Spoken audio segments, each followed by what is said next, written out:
The Gangnam District's most prestigious food critics file into Lumiere Seoul's marble lobby, cameras flashing as they prepare for the evening that will determine Seoul's restaurant of the year. Isaiah Chambers adjusts his Yankees cap and checks his phone one final time before stepping through the golden entrance doors of his own establishment. He's built this empire over 3 years, 5 locations across Seoul, a staff of 200, and a reputation that draws celebrities and chaebols alike. Tonight, disguised in worn jeans and a faded Columbia University sweatshirt, he looks like any other lost American tourist stumbling into Korea's most exclusive dining scene. Park Min-ho, the general manager Isaiah handpicked 18 months ago, stands behind the host podium reviewing reservation lists. His crisp black suit and perfectly styled hair embody everything Isaiah thought he wanted in a representative of his brand. When Min-ho looks up and sees Isaiah approaching, his expression shifts from professional courtesy to barely concealed disgust. "I'm sorry, but this establishment requires appropriate attire," Min-ho says in accented English, his tone suggesting Isaiah has already wasted enough of his valuable time. "Perhaps you'd be more comfortable at the convenience store around the corner?" Isaiah's jaw clenches, but before he can respond to the blatant dismissal, a voice cuts through the lobby's expensive silence like a blade. "Excuse me, but what exactly makes you think you can judge this man by his clothes?" Lee So-jin emerges from behind a marble pillar, her cleaning uniform immaculate despite having just finished polishing the lobby's crystal chandelier. Her ponytail is perfectly neat, her posture straight with indignation, and her eyes burn with the kind of righteous anger that comes from witnessing injustice one too many times. "This is not your concern, Ajuma," Min-ho snaps, using the dismissive term for older women. "Return to your duties." "My duty is to ensure every person in this restaurant is treated with dignity," So-jin replies, stepping closer to Isaiah. "And right now, I'm watching you violate every principle this establishment claims to represent." The lobby has gone completely silent. Other staff members freeze mid-conversation, early diners pause their entrance, and Isaiah stands transfixed as this small Korean woman, someone he's never formally met, defends him with the fierce protection usually reserved for family.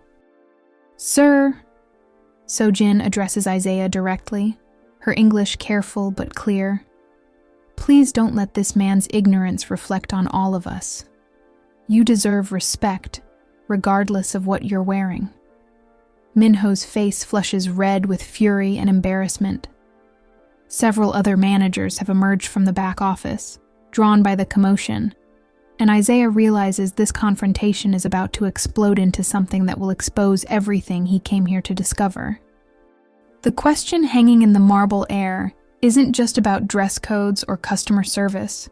It's about whether the empire Isaiah built on principles of excellence and dignity has become exactly the kind of place that would reject its own creator. What happens when the most powerful man in the room is invisible to everyone who works for him? Did you know that 90% of our listeners aren't subscribed to our channel? Your subscription helps us bring you more powerful stories like Isaiah's, stories that challenge us to examine our own assumptions and fight for dignity in our daily lives. Hit that subscribe button to join our community of truth seekers and change makers. The confrontation freezes like a photograph. Min-ho's indignant fury, So-jin's protective stance, and Isaiah's growing understanding that his restaurant has become a battleground he never intended to create. "Perhaps," says a new voice from the entrance, "we should all take a moment to reconsider what hospitality actually means." Choi Jung-hee enters Lumiere Seoul with the quiet authority of someone accustomed to having her presence change the energy of any room. Her understated Chanel suit and pearl necklace speak of wealth that doesn't need to announce itself, and her measuring gaze takes in the scene with the analytical precision of someone who's built fortunes by reading human nature. "Mrs. Choi," Min-ho immediately shifts into the obsequious tone he reserves for investors and VIPs. Welcome back to Lumiere. Your usual table is prepared. Young-hee ignores him completely. Instead, she addresses Isaiah directly. I couldn't help but overhear this conversation. May I ask what brought you to Seoul? Isaiah hesitates, acutely aware that every word he speaks will be analyzed by the woman who controls 30% of his restaurant's investment capital. I'm exploring the city's culinary scene. Ah, a fellow food enthusiast. Young-hee's smile carries genuine warmth. And what's your impression of Korean hospitality so far? The question lands like a precision strike. Isaiah glances at Seo-jin, whose eyes haven't left his face, then at Min-ho, whose barely controlled panic suggests he's beginning to understand the social dynamics at play. Mixed, Isaiah says carefully. Some people seem to understand that respect isn't earned by appearance, while others... He lets the implication hang in the perfumed air. Young-hee nods thoughtfully. Indeed. I've often found that the true character of an establishment reveals itself not in how it treats its most important guests, but in how it treats strangers who appear to have no power. Min-ho's face goes pale. Mrs. Choi, I assure you that our standards... Your standards, Young-hee interrupts with deadly calm, appear to be precisely the problem. She turns to Seo-jin with respectful attention. Miss, I admire your courage in speaking up. It takes remarkable integrity to defend a stranger against your own supervisor. Seo-jin bows slightly, the gesture respectful, but not subservient. Thank you, ma'am. But I was simply doing what anyone should do when witnessing injustice. Anyone should, but few actually do. Young-hee's observation carries the weight of decades spent observing human behavior in corporate boardrooms and social hierarchies. What's your name? Lee Seo-jin, ma'am. I'm part of the cleaning staff. With credentials in French gastronomy from Le Cordon Bleu, Young-hee adds casually, and Isaiah's eyebrows shoot up in surprise. Yes, I make it my business to know the backgrounds of exceptional employees, even when management seems oblivious to the talent they're wasting. The revelation hits the lobby like a shockwave. Seo-jin has formal culinary training, possibly better training than half the chefs currently working in Isaiah's kitchen, and she's been cleaning floors while Min-ho's carefully selected staff stumbles through service. That's not possible, Min-ho stammers. She's never mentioned any culinary background. Because you've never asked, Seo-jin replies quietly. You've never asked what any of us might be capable of beyond our assigned duties. Isaiah studies Seo-jin with new eyes, recognizing the careful way she holds herself, the observant glances she sends toward the dining room, the professional assessment in her posture. She's not just a cleaner who defended a stranger. She's a trained chef who's been watching his restaurant operate from the invisible margins. Well, Young-hee says, her voice carrying the authority of someone who's decided to reshape the evening's trajectory. I believe this calls for a more thorough discussion. Mr. Chambers, Isaiah provides. Isaiah Chambers. Mr. Chambers, would you care to join me for dinner? And Miss Lee, I'd very much like to hear your perspective on this establishment's operations. Min-ho opens his mouth to protest, but Young-hee silences him with a look that could freeze fire. That's very generous, Isaiah says, but I wouldn't want to impose on your evening. Nonsense. The best way to understand a restaurant is to share a meal with interesting people. And besides, Young-hee's smile carries a hint of steel. I suspect we all have much more in common than initially apparent. As they move toward the dining room, Isaiah catches Seo-jin's eye and sees something that makes his chest tighten. Not just gratitude for her defense, but a flash of recognition, as if she sees through his disguise to something essential about who he is beneath the careful facade. The evening has already revealed more about his restaurant's culture than months of management reports, and Isaiah begins to understand that sometimes the most important discoveries come from allowing yourself to be seen as powerless by the very people you thought you controlled. What other secrets are hiding in plain sight in his own establishment? Young-hee's reserved table overlooks the main dining room through floor-to-ceiling glass that allows diners to observe the theater of service while maintaining their privacy. From this elevated vantage point, Isaiah can see his restaurant as his customers do. The careful choreography of servers, the gleaming surfaces that reflect Seoul's neon energy, the subtle displays of wealth and status that he designed to create an atmosphere of exclusive luxury. The view is quite revealing from up here, Young-hee observes, settling into her chair with practiced elegance. One can see everything that happens below without being seen in return. Sojin hesitates at the table's edge, clearly uncomfortable with the sudden elevation in her evening's trajectory. Her cleaning uniform, impeccable though it is, stands out sharply against the restaurant's evening formality. "Please sit," Young-hee says gently. "I find that the most interesting conversations happen when we discard expectations about who belongs where." Isaiah pulls out Sojin's chair, a gesture that earns him a surprised glance and a soft "thank you" that suggests she's unaccustomed to such courtesy from the restaurant's clientele. "Now then," Young-hee begins as their server approaches, a young man whose deference to her is absolute, but whose glances at Isaiah range from confusion to barely concealed disdain. "I'd like to hear your honest assessment of this establishment, Mr. Chambers, as someone experiencing it for the first time."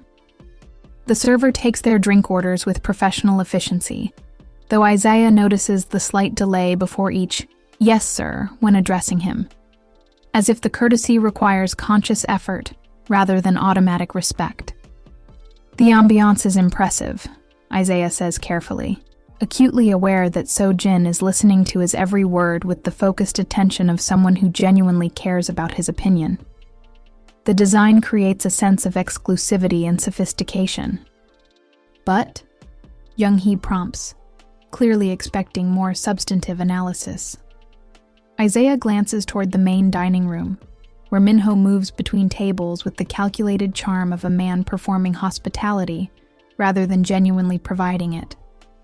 "But I'm curious about whether the experience matches the presentation for all customers." An astute observation. "Miss Lee, you've worked here for 14 months, Sojin replies. "I started shortly after the restaurant opened its doors. And in that time, what have you noticed about the service culture?" Sojin hesitates, her loyalty to her job warring with her obvious desire to speak truthfully to someone who's actually asking for her opinion. "Go ahead," Young-hee encourages. "I'm not here to create problems for you. I'm here to understand the reality behind the reputation." "The staff is very talented," Sojin begins diplomatically. "The chefs are skilled, the servers are professional, and everyone works very hard to maintain standards. But," Isaiah finds himself echoing Young-hee's earlier prompt. Sojin meets his eyes directly, and he sees something there that makes his chest tighten.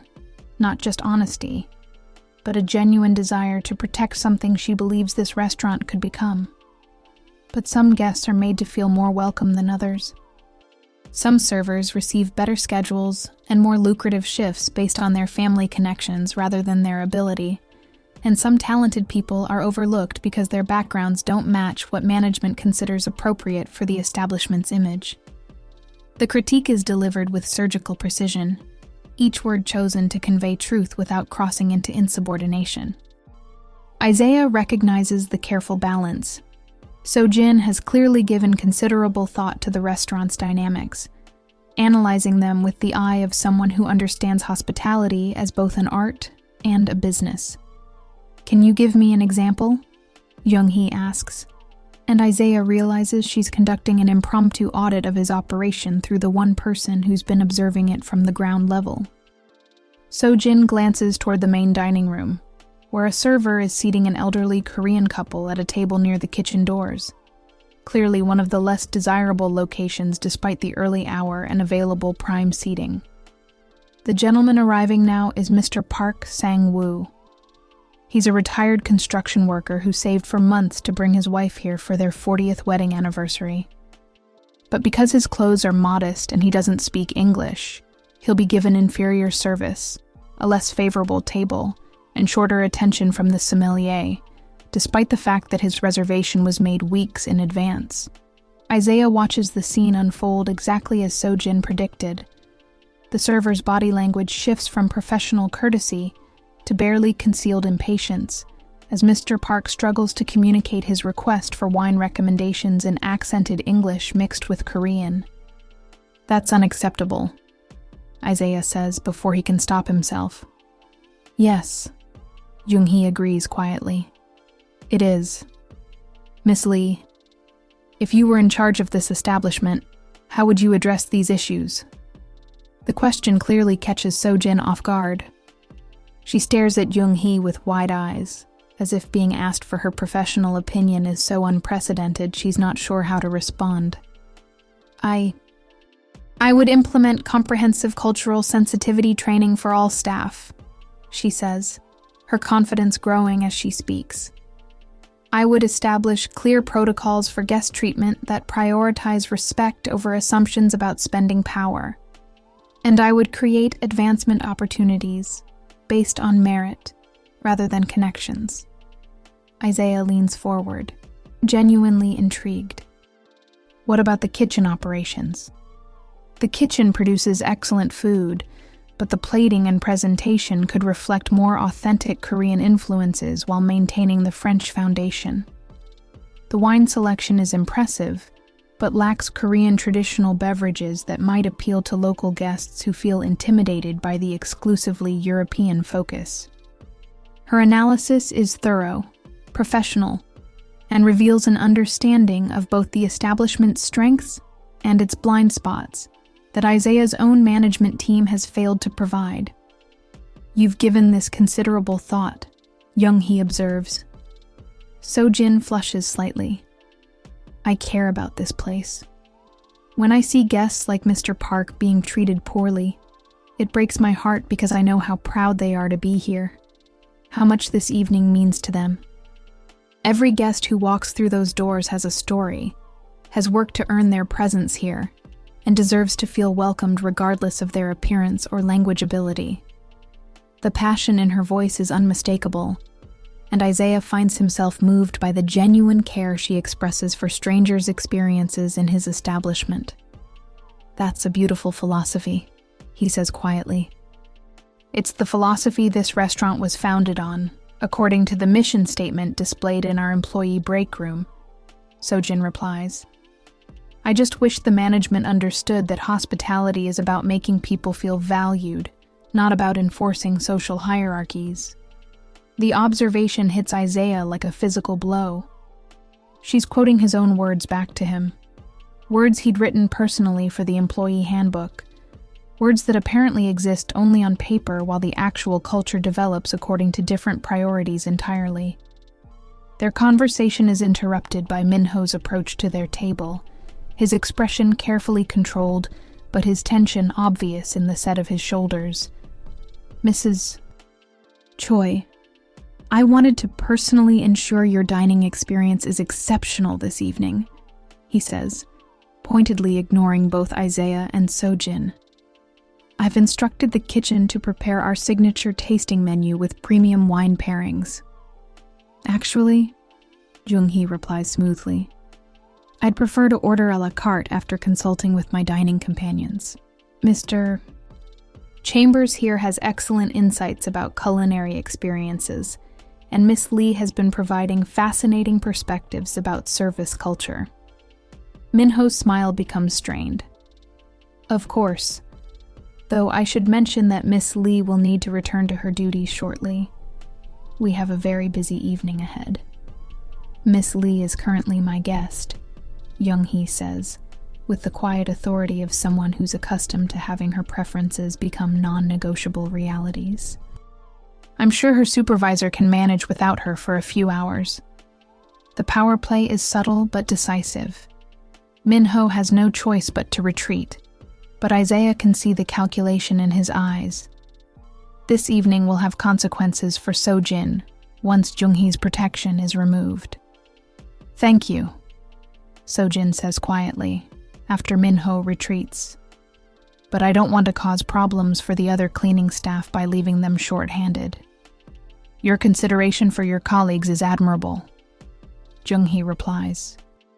But sometimes standing up for principles requires accepting that others might face temporary inconvenience.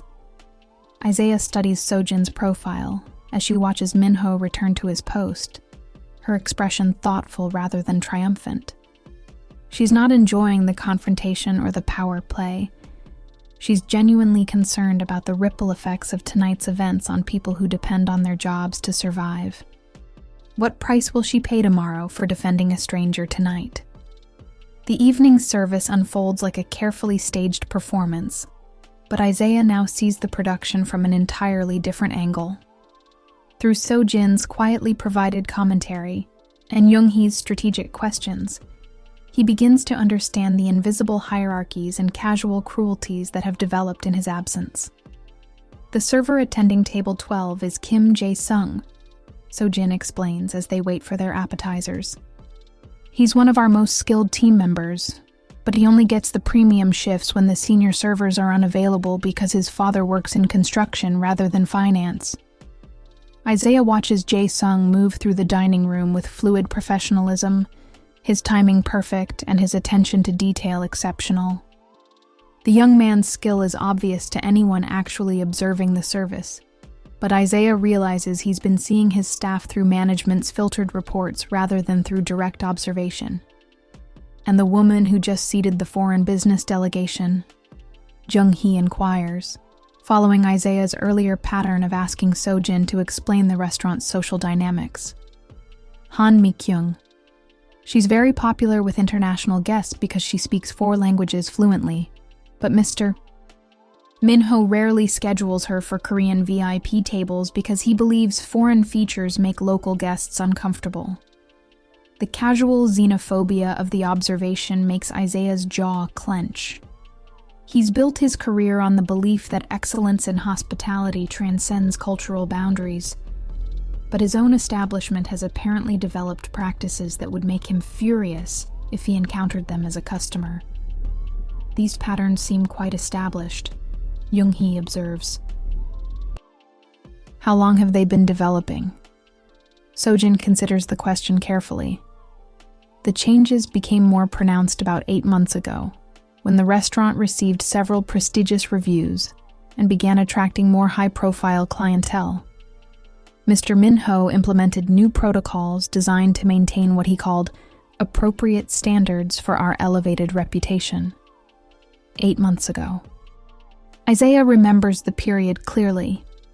It was when Lumiere Soul's success began exceeding his most optimistic projections, when reservation waiting lists extended months into the future, when food critics started comparing his establishment to Michelin-starred venues in Paris and New York. It was also when he'd given Minho expanded authority to handle day-to-day operations, while Isaiah focused on plans for additional locations across Asia. Success can be dangerous, Junghee remarks, as if reading his thoughts. It often reveals what people do when they believe no one important is watching. Their appetizers arrive, an artfully plated fusion of Korean and French techniques that represents everything Isaiah hoped to achieve when he first conceived Lumiere Soul. But now he finds himself wondering whether the kitchen's creativity is being stifled by management's rigid expectations about appropriate presentation for different types of customers. The plating is beautiful, Isaiah comments, genuinely impressed despite his growing concerns about the restaurant's culture. Chef Yoon is incredibly talented, Sojin agrees, but his original menu proposals included more traditional Korean elements that Mr. Minho rejected as too ethnic for the target clientele. Too ethnic. The phrase makes Isaiah's hands tighten around his chopsticks. He's spent his entire career fighting against the assumption that excellence requires abandoning cultural identity, that success means assimilation to European standards, rather than innovation that honors diverse traditions. What were some of the rejected elements? He asks. Sojin's eyes light up with genuine enthusiasm. Kimchi incorporated into French cheese courses, traditional fermentation techniques applied to European vegetables, banchan presentations that could serve as amuse-bouche for tasting menus. Chef Yoon had incredible ideas for honoring both culinary traditions simultaneously. That sounds exactly like what this restaurant should represent, Isaiah says, his frustration bleeding through his careful disguise. Young-hee watches the exchange with growing interest, her analytical gaze moving between Isaiah's obvious passion for the culinary philosophy and Sojin's detailed knowledge of the kitchen's unused potential. Mr. Chambers, you speak like someone with considerable experience in restaurant operations, she observes. Isaiah realizes he's revealed too much of his professional knowledge. I've worked in hospitality for several years. In what capacity? The question feels like a gentle trap. Isaiah glances at Sojin, who's watching him with curious attention, then at Young-hee, whose expression suggests she's already drawing conclusions about his identity that he's not prepared to confirm. Various roles, he says carefully. I'm particularly interested in how restaurants balance authenticity with innovation. A fascinating challenge, Young-hee agrees, especially for establishments that serve diverse clientele with different expectations about cultural representation. Their conversation is interrupted by a commotion from the main dining room. Through the glass wall, they can see Mr. Park, the elderly customer Sojin had pointed out earlier, standing beside his table in obvious distress, while his server appears to be explaining something with visible impatience. What's happening? Isaiah asks. Sojin's expression darkens. Mr. Park is probably trying to modify his order because of his wife's dietary restrictions. She's diabetic, but the server doesn't speak enough Korean to understand the explanation. And Mr. Park's English isn't sufficient for complex medical discussions. Isaiah watches the scene unfold with growing anger. The server's body language becomes increasingly dismissive as Mr. Park attempts to communicate his wife's needs, and other diners begin staring at the disruption with the cruel fascination of spectators enjoying someone else's humiliation. This is unacceptable, Isaiah says, starting to stand. Wait, Jung-hee says quietly, placing a gentle hand on his arm. Let's see how management handles this situation. Minho approaches the table with his practiced smile, but instead of resolving the communication barrier, he begins speaking to Mr. Park in rapid Korean that clearly carries condescension rather than assistance. The elderly man's posture becomes increasingly defensive, and his wife reaches for his hand with the protective gesture of someone who's witnessed her husband's pride being systematically dismantled. He's telling them that the restaurant cannot accommodate special dietary requests that weren't specified in advance. Sojin translates, her voice tight with controlled fury.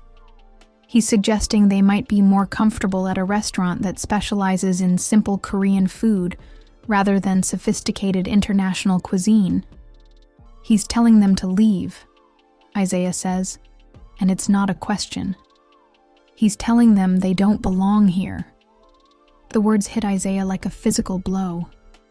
He's watching a customer, a man who saved for months to celebrate his anniversary at Isaiah's restaurant, being systematically humiliated and expelled because his needs don't align with management's vision of appropriate clientele.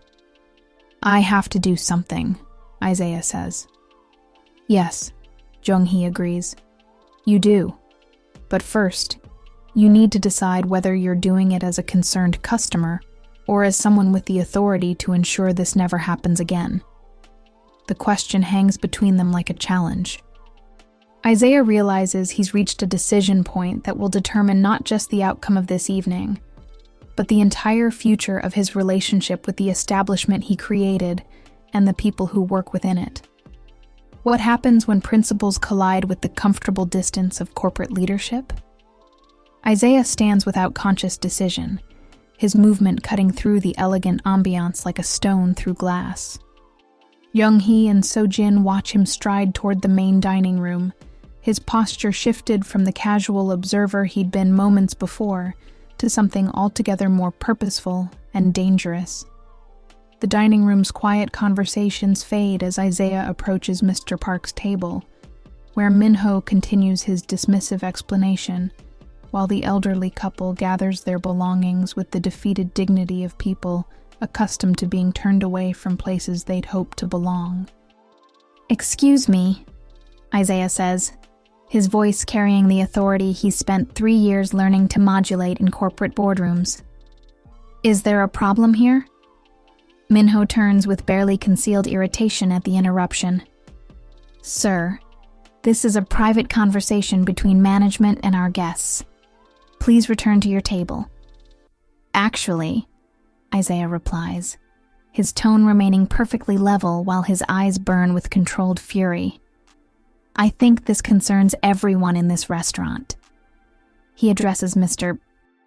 Park directly in carefully pronounced Korean, his pronunciation uncertain, but his respect unmistakable. "Ajosi, please tell me what you need for your wife's dinner." Mr. Park's eyes widen in surprise at being addressed with proper courtesy by the foreign stranger who'd been treated dismissively at the entrance. He explains his wife's dietary restrictions in rapid Korean, his relief evident as Isaiah listens with focused attention despite understanding only fragments of the explanation. "Diabetes," Isaiah says in English, his medical knowledge filling the linguistic gaps. "She needs low-sugar options and specific preparation methods." He turns to Minho with glacial calm. The kitchen can easily accommodate these requirements. Chef Yoon has extensive knowledge of diabetic-friendly preparations, and our menu includes multiple options that can be modified appropriately. "Sir," Minho's voice carries warning and barely controlled panic, "you don't understand our operational protocols. We cannot—" "I understand hospitality," Isaiah cuts him off, "and what I'm witnessing has nothing to do with operational limitations and everything to do with assumptions about who deserves respect in this establishment." The dining room has gone completely silent. Other customers stare with the fascination of spectators witnessing something unprecedented, while staff members freeze in place, unsure whether to intervene or retreat. So-jin appears at Isaiah's side, having followed him from Young-hee's table, despite the obvious risks to her employment. "Mr. Park," she says gently in Korean, "please allow us to prepare a special menu for your anniversary celebration. You and your wife deserve a beautiful evening here." "Miss Lee," Minho's voice carries naked threat, "you are overstepping your authority and endangering your position with this establishment." "No," Isaiah says, his voice cutting through the tension with absolute finality. "She's demonstrating exactly what this restaurant should represent." He pulls out his phone and dials a number that every employee is required to memorize, but has never seen activated. The direct line to the owner's private number rings once before connecting. "David," Isaiah says, his voice carrying across the silent dining room. "It's Isaiah. I need you to come to Lumiere Seoul immediately. We have a situation that requires immediate attention." The name hangs in the perfumed air like a revelation. Several staff members' expressions shift from confusion to dawning recognition as they process what they've just heard. Minho's face goes completely white. "Sir, are you—" "I am Isaiah Chambers," he says with quiet dignity. "I am the owner of this restaurant, and I am absolutely disgusted by what I've witnessed tonight." The revelation ripples through the dining room like an earthquake. Customers begin pulling out phones to record the confrontation. Servers exchange panicked glances, and Minho stares at Isaiah with the expression of a man watching his career disintegrate in real time. "Mr. Park," Isaiah continues, switching back to his careful Korean. You and your wife are honored guests here. Please allow us to provide the service you deserve, with our deepest apologies for this treatment. He signals to the sommelier, who approaches with nervous deference. Please prepare a private dining room for Mr. and Mrs. Park, with a customized menu that accommodates all dietary needs. Wine pairings should be selected from our finest collection, and service should reflect the fact that these guests are celebrating 40 years of marriage. Of course, sir, the sommelier replies, his professional composure intact despite the chaos surrounding the interaction. Isaiah turns to address the entire dining room, his voice carrying the authority of ownership and the weight of moral conviction. Ladies and gentlemen, I apologize for this disruption to your evening. This restaurant was founded on the principle that exceptional hospitality honors every guest regardless of their background, language, or appearance. Tonight, we failed to live up to that standard, and we will ensure it never happens again. The speech is met with a smattering of applause from some customers, uncomfortable silence from others, and the clicking of phone cameras recording every word for social media distribution. Minho starts to speak, but Isaiah silences him with a look.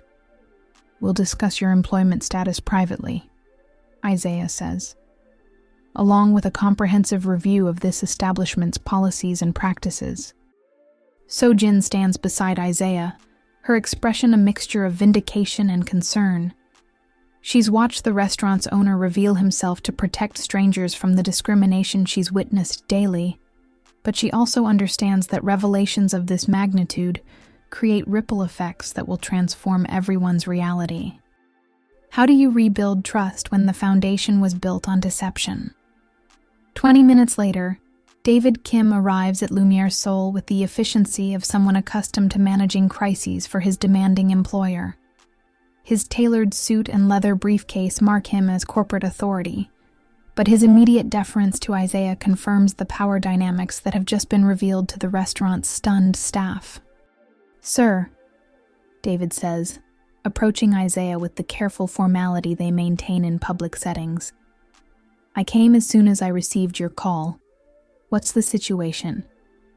Isaiah gestures toward the dining room, where service has resumed but with an undercurrent of nervous energy that suggests every staff member is hyper-aware of being observed by their previously invisible owner.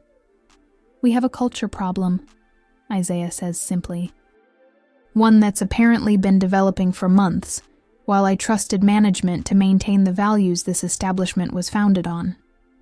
David's expression darkens as Isaiah provides a rapid summary of the evening's events. Minho's initial dismissal, Sojin's courageous defense, the systematic discrimination against Mr. Park, and the broader patterns of prejudice that have become embedded in the restaurant's operations.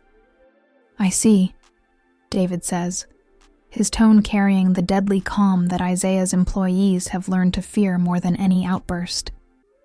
And how would you like to proceed? First, I want a complete audit of our hiring practices, service protocols, and customer treatment across all locations. If these problems exist here, they exist elsewhere. Consider it done. What else?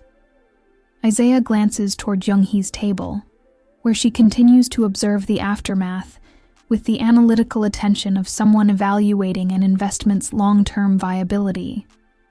I want to personally apologize to every customer who's been mistreated in any of our establishments, and I want to implement immediate changes to ensure it never happens again. That's a significant undertaking, David says carefully. Our legal team will want to review the implications of acknowledging systematic discrimination. Let them review all they want, Isaiah replies. But we're going to fix this, regardless of the legal complexities. Sojin has been standing quietly nearby, clearly uncomfortable with her sudden proximity to conversations about corporate strategy and legal liability. When Isaiah notices her discomfort, he addresses her directly. Miss Lee, I owe you an apology. Not just for tonight, but for creating an environment where your talents have been wasted and your integrity has been tested daily. Sir, you don't need to. Yes, I do. Isaiah interrupts gently. You've been working here for 14 months, watching problems develop while having no authority to address them. That's not just unfair. It's a waste of exactly the kind of leadership this establishment needs. Jung-hee approaches their conversation with the timing of someone who's been waiting for the appropriate moment to insert herself into the discussion. Mr. Chambers, she says, I believe we need to discuss the broader implications of tonight's revelations. Isaiah turns to face his major investor, bracing himself for the conversation that could determine his restaurant's financial future. Mrs. Choi, I understand if you're concerned about the establishment's reputation after this public confrontation. Actually, Jung-hee says with a slight smile, I'm more concerned about what took so long for these issues to be addressed. I've been hearing rumors about discriminatory practices at Lumiere Sol for weeks, but I assumed the owner was aware and working to resolve them. The observation hits Isaiah like a physical blow. His investor knew about problems he didn't, which means his isolation from day-to-day operations has been more complete and more damaging than he'd realized. I've been focused on expansion plans rather than operational oversight, Isaiah admits. That was clearly a mistake. Indeed. But the question now is how we move forward. These problems exist. They've been documented by tonight's events, and they require systematic solutions rather than individual responses. David pulls out his tablet, ready to take notes on whatever strategic decisions emerge from the conversation. I want to offer Miss Lee the general manager position, Isaiah says, his decision crystallizing as he speaks. She has the culinary knowledge, the operational understanding, and the moral authority necessary to transform this establishment's culture. So-jin stares at him in shock. Sir, I'm not qualified for that level of responsibility. You're more qualified than the person who currently holds the position, Isaiah replies. You have formal training, practical experience, and most importantly, you understand that hospitality is about serving people rather than enforcing social hierarchies. The promotion would send a powerful message about the establishment's commitment to recognizing talent regardless of initial position, Jung-hee observes. But it would also require significant support to ensure Miss Lee's success in a role that's considerably different from her current responsibilities. Isaiah nods. Full management training, mentorship from our most successful location managers, and complete authority to implement the cultural changes necessary to align operations with our founding principles. And Mr. Minho? David asks. Isaiah's expression hardens. Terminated immediately, along with any other managers who've implemented or supported discriminatory practices. That's going to create significant operational disruption, David warns. We'll need to move quickly to replace key personnel while maintaining service standards. Then we move quickly, Isaiah says. Miss Lee, are you willing to accept this responsibility? So-jin looks overwhelmed by the sudden transformation of her circumstances, but her expression shows determination alongside the uncertainty. I want to make this restaurant everything it was meant to be, she says quietly. If you believe I can do that, then yes, I accept. The commitment is sealed with handshakes that feel more like vows than business arrangements. Isaiah realizes he's not just changing management personnel. He's fundamentally altering the power structure and cultural foundation of his most prestigious location. There's one more thing, Jung-hee says. Tonight's events are already being shared on social media. Videos of your revelation and speech are circulating among Seoul's dining community. This story is going to become public, whether we control it or not. Isaiah checks his phone and sees notifications exploding across multiple platforms.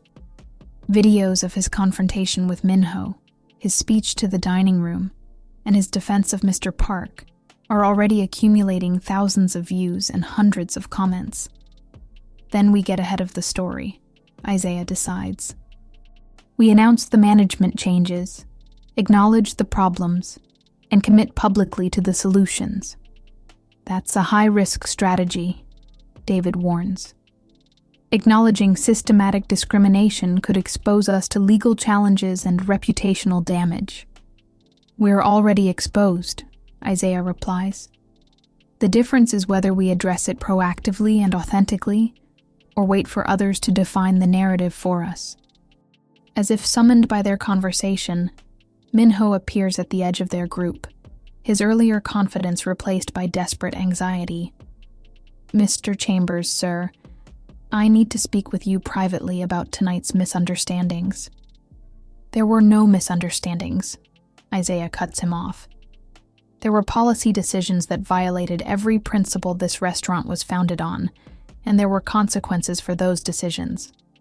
"Sir, please, if you'll just allow me to explain." "Your explanation is unnecessary," Sojin says, stepping forward with quiet authority. "Your actions spoke clearly enough. The exchange marks a symbolic passing of power, from the manager who'd built his authority on exclusion and prejudice to the woman who'd risked her job to defend strangers' dignity. What happens when transformation requires destroying everything that seemed successful?" The following morning, Seoul's food blogs explode with coverage of the previous night's dramatic confrontation at Lumiere Seoul.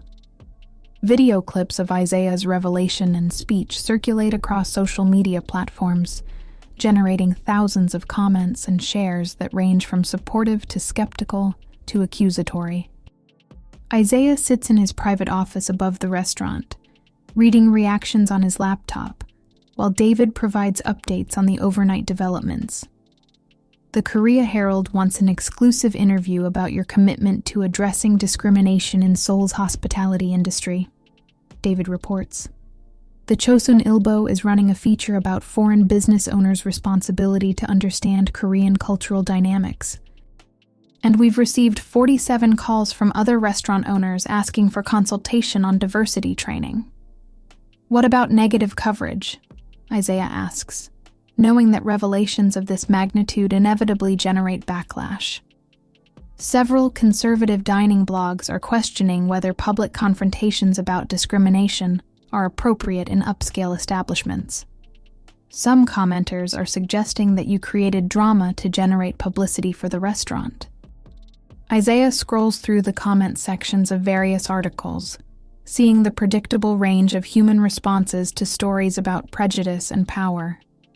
Some praise his willingness to confront discrimination publicly, others criticize his methods as disruptive, and still others question whether the incidents described actually constitute discrimination rather than reasonable business practices. "There's something else," David continues. "We've received resignation letters from 3 servers and 2 kitchen staff members who apparently don't want to work in an establishment that prioritizes what they call political correctness over operational efficiency." "Let them go," Isaiah says without hesitation. "Anyone who views basic respect as political correctness isn't someone we want representing this establishment." A knock on the office door interrupts their conversation. Sojin enters with a tablet and a nervous expression that suggests she's still adjusting to her dramatically elevated role in the restaurant's hierarchy. "Good morning, sir," she says formally. "I wanted to update you on this morning's developments." "Please sit," Isaiah says, gesturing to the chair across from his desk. "And we're going to be working together closely. You can call me Isaiah when we're discussing operations." Sojin settles into the chair with careful posture, her professional demeanor reflecting both competence and the adjustment required by her sudden promotion. "I've reviewed the staff schedules for the next 2 weeks," she begins. "And I believe we can maintain full service despite the personnel changes, but it will require some adjustments to roles and responsibilities." She pulls up spreadsheets on her tablet that show detailed analysis of staffing patterns, service efficiency metrics, and customer satisfaction scores that Isaiah realizes she's been tracking informally for months. "These are impressive," David observes, reviewing the data. "You've been conducting operational analysis without management requesting it?" "I care about this establishment's success," Sojin replies simply. "When you work closely with operations, you see patterns that might not be visible from management offices." Isaiah studies the spreadsheets, recognizing the analytical sophistication that reflects her formal training, combined with practical understanding gained from months of ground-level observation. "What do you recommend for the immediate transition?" he asks. "I suggest promoting 3 current servers to supervisory roles: Kim Jae-sung, Han Mi-kyung, and Park Si-young. They're respected by their colleagues, they understand service excellence, and they've demonstrated commitment to treating all guests with equal respect." All 3 were mentioned last night as examples of talented staff being underutilized by current management, Isaiah notes. "Yes. Mr. Minho's scheduling and promotion decisions consistently favored connections over competence. Correcting those patterns will improve both service quality and staff morale." David makes notes as Sojin continues her presentation, outlining plans for staff training, customer service protocols, and communication systems that address the cultural problems revealed by the previous night's confrontation. "I also want to implement a customer feedback system that allows anonymous reporting of discriminatory treatment," Sojin adds. "And regular staff meetings where employees can discuss concerns about service culture without fear of retaliation." "Excellent suggestions," Isaiah says. "What about the kitchen operations you mentioned last night?"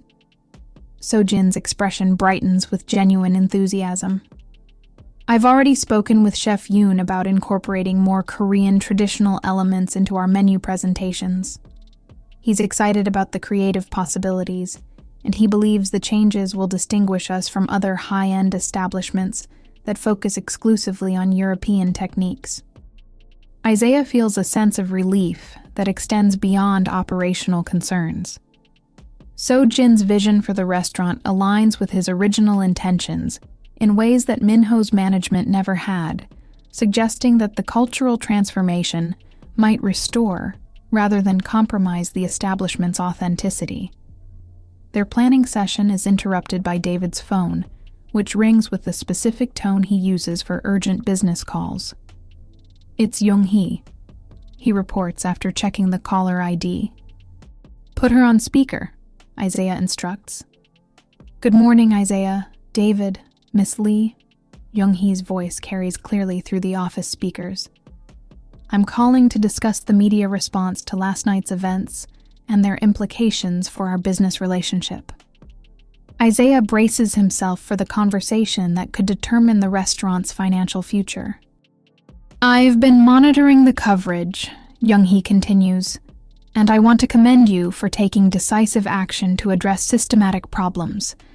However, I also want to discuss the broader implications for your expansion plans." "Of course," Isaiah replies carefully. "The publicity generated by last night's confrontation has created both opportunities and risks for the Lumiere brand. On one hand, your commitment to addressing discrimination has generated significant positive attention from progressive business leaders and international media. On the other hand, some traditional investors are expressing concerns about potential controversy affecting high-end hospitality ventures." David and Isaiah exchange glances, recognizing the delicate balance Young-hee is describing between moral leadership and business pragmatism. "What's your assessment of the overall impact?" Isaiah asks. "I believe the long-term benefits outweigh the short-term risks, but only if the changes you implement are comprehensive and sustainable. Half measures or token gestures would be worse than taking no action at all." "The changes will be comprehensive," Sojin says, speaking up with quiet confidence. "We're committed to transforming every aspect of this establishment's culture. I'm glad to hear that, Miss Lee. In fact, your promotion is one of the reasons I'm confident in this approach. Recognizing talent regardless of initial position sends exactly the message that sophisticated investors want to see from forward-thinking businesses. The endorsement from their major investor provides validation for the difficult decisions Isaiah made the previous evening, but it also increases the pressure to ensure that the transformation succeeds. There's something else, Jung-hee adds. I've received calls from 3 other investors who are interested in supporting restaurants that prioritize ethical business practices alongside excellence in service. Your actions last night may have opened doors to funding sources that weren't previously available. The conversation continues for another 20 minutes, covering financial projections, expansion timelines, and strategic considerations for managing the restaurant's elevated public profile. When the call ends, Isaiah realizes that the previous night's confrontation has fundamentally altered not just his restaurant's internal culture, but its position within Seoul's broader business community. The stakes just got higher, David observes.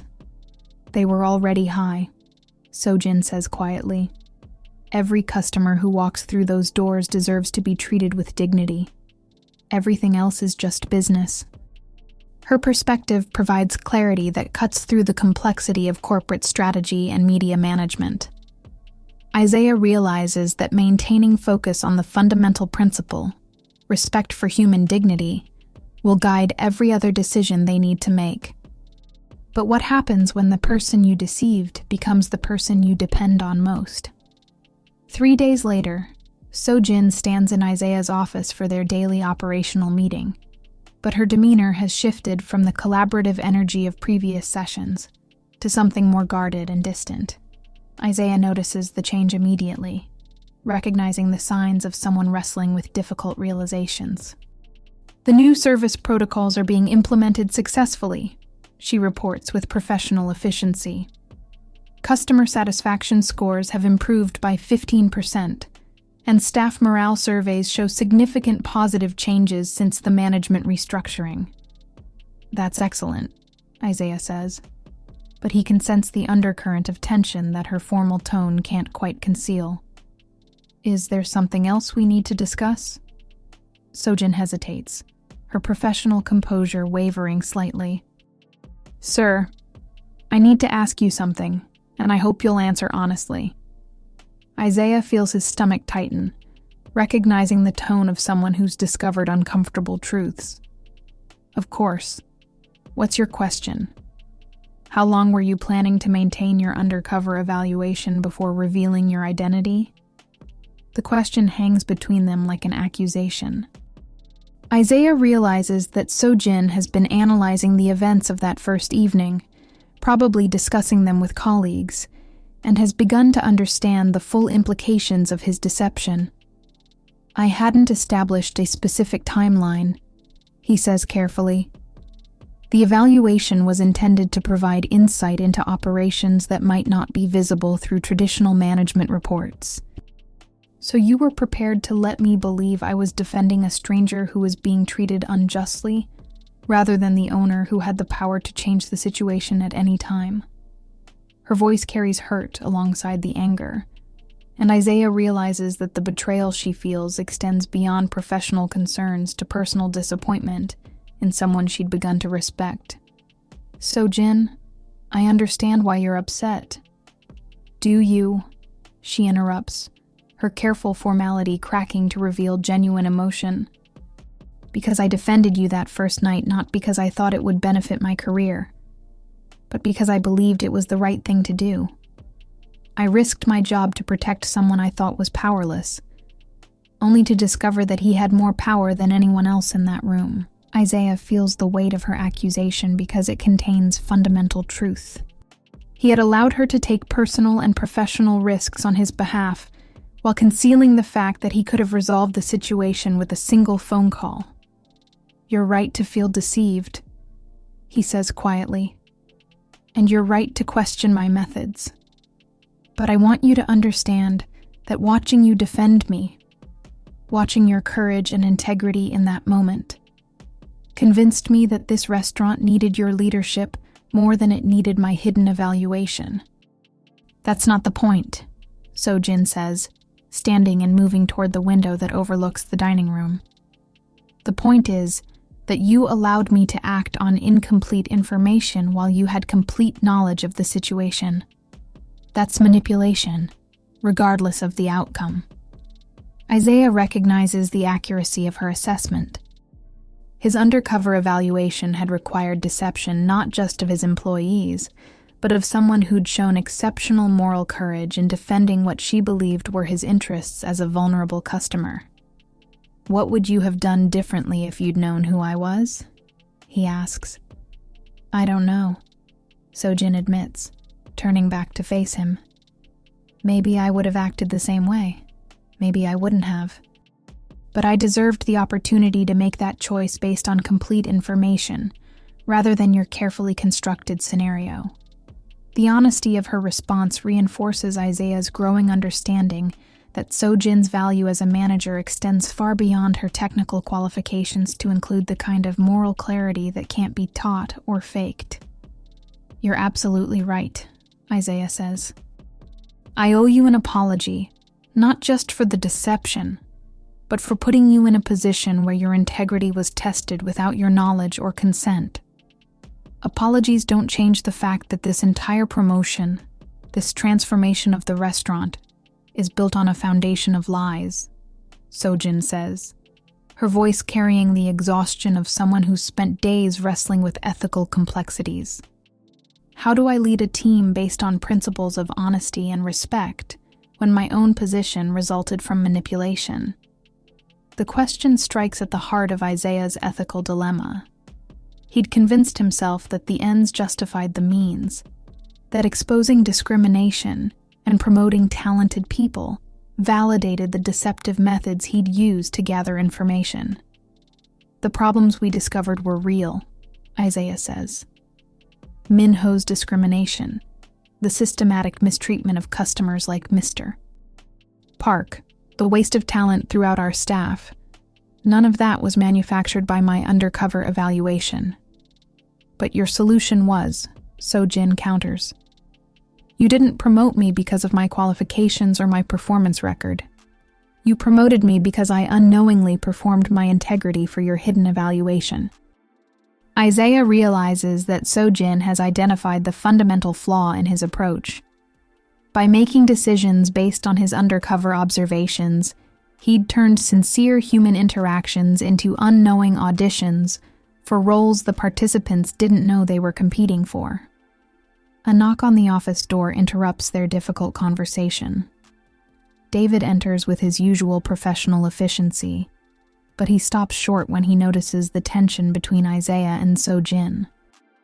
"I'm sorry to interrupt," he says carefully, "but we've received a request for comment from the Korean Business Journal about rumors that there are internal conflicts regarding the management changes at Lumiere Seoul." Isaiah and So-jin exchange glances, realizing that their private ethical struggle has somehow become visible to external observers. "What kind of rumors?" Isaiah asks. Anonymous sources suggesting that the new general manager is questioning the owner's decision-making process and considering resignation due to concerns about, quote, "foundational integrity issues."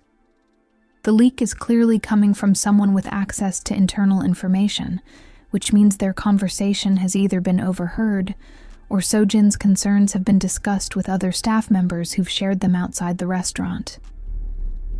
"How do you want to respond?" David asks. Isaiah looks at So-jin, recognizing that the answer depends on decisions she hasn't yet made about whether to continue in her promoted position or resign in protest of the deceptive methods that led to her advancement. "The rumors are partially accurate," So-jin says with characteristic honesty. "I am concerned about foundational integrity issues, and I am questioning decision-making processes. But I haven't made any decisions about resignation." "What would it take for you to stay?" Isaiah asks directly. So-jin considers the question carefully, her analytical mind working through the ethical complexities that extend beyond personal hurt to encompass broader questions about leadership, trust, and institutional change. Complete transparency, she says finally, about your evaluation methods, about the criteria used for promotion decisions, and about the ongoing oversight processes that will prevent future discrimination. If we're going to rebuild this restaurant's culture based on honesty and respect, that has to include honesty about how we got to this point. That could be legally complicated, David warns. Acknowledging deceptive evaluation methods could expose us to claims from other employees who believe they were unfairly assessed. Then we deal with those complications, Isaiah says. So Jin is right.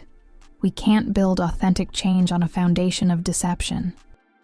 The decision commits them to a path that prioritizes ethical consistency over legal convenience. But Isaiah realizes that any other choice would validate So-jin's concerns about foundational integrity problems. I need time to think about this, So-jin says. About whether I can effectively lead a transformation that began with methods I fundamentally disagree with. Take all the time you need, Isaiah replies. But I hope you'll remember that the courage and integrity you showed that first night weren't performed for my evaluation. They were authentic expressions of who you are. That authenticity is exactly what this establishment needs, regardless of how the opportunity was created. As So-jin leaves the office, Isaiah realizes that the most important test of his restaurant's transformation isn't external media coverage or investor confidence. It's whether he can earn the trust of the person whose moral courage first showed him what his establishment could become. Can authentic change emerge from inauthentic beginnings? Seoul's morning rain patters against the office windows as Isaiah reviews staff reports that reveal the full scope of changes rippling through Lumiere Seoul's operations. Customer satisfaction scores continue climbing, but employee feedback forms show the complexity of institutional transformation. Some staff members embrace the new culture enthusiastically, while others struggle with expectations that challenge long-established patterns of behavior. David enters with coffee and the day's media roundup, his expression suggesting mixed news. The Korean Business Journal published their article about internal conflicts, he reports. But it's more balanced than expected. They frame the discussion as evidence of serious commitment to ethical change, rather than management instability. Isaiah scans the article on David's tablet, noting that the journalist has positioned So-jin's concerns as validation of the restaurant's authentic commitment to reform, rather than evidence of leadership problems. Any word from So-jin about her decision? David asks. She's scheduled to meet with me this afternoon, Isaiah replies. I think she's been talking to other staff members, trying to understand how the changes are affecting people throughout the organization. Their conversation is interrupted by an urgent knock. Kim Jae-sung, one of the servers So-jin promoted to supervisory roles, enters with visible agitation. Mr. Chambers, sir, we have a situation in the dining room that requires immediate attention. Isaiah follows Jae-sung downstairs, where a commotion near the entrance suggests another confrontation involving customer treatment. As they approach, Isaiah sees a well-dressed Korean businessman arguing loudly with Han Mi-kyung, the server who'd been promoted despite Minho's previous discrimination against her international appearance. This is unacceptable, the businessman shouts in Korean. I demand to speak to the real manager, not some half-breed girl who doesn't understand proper service.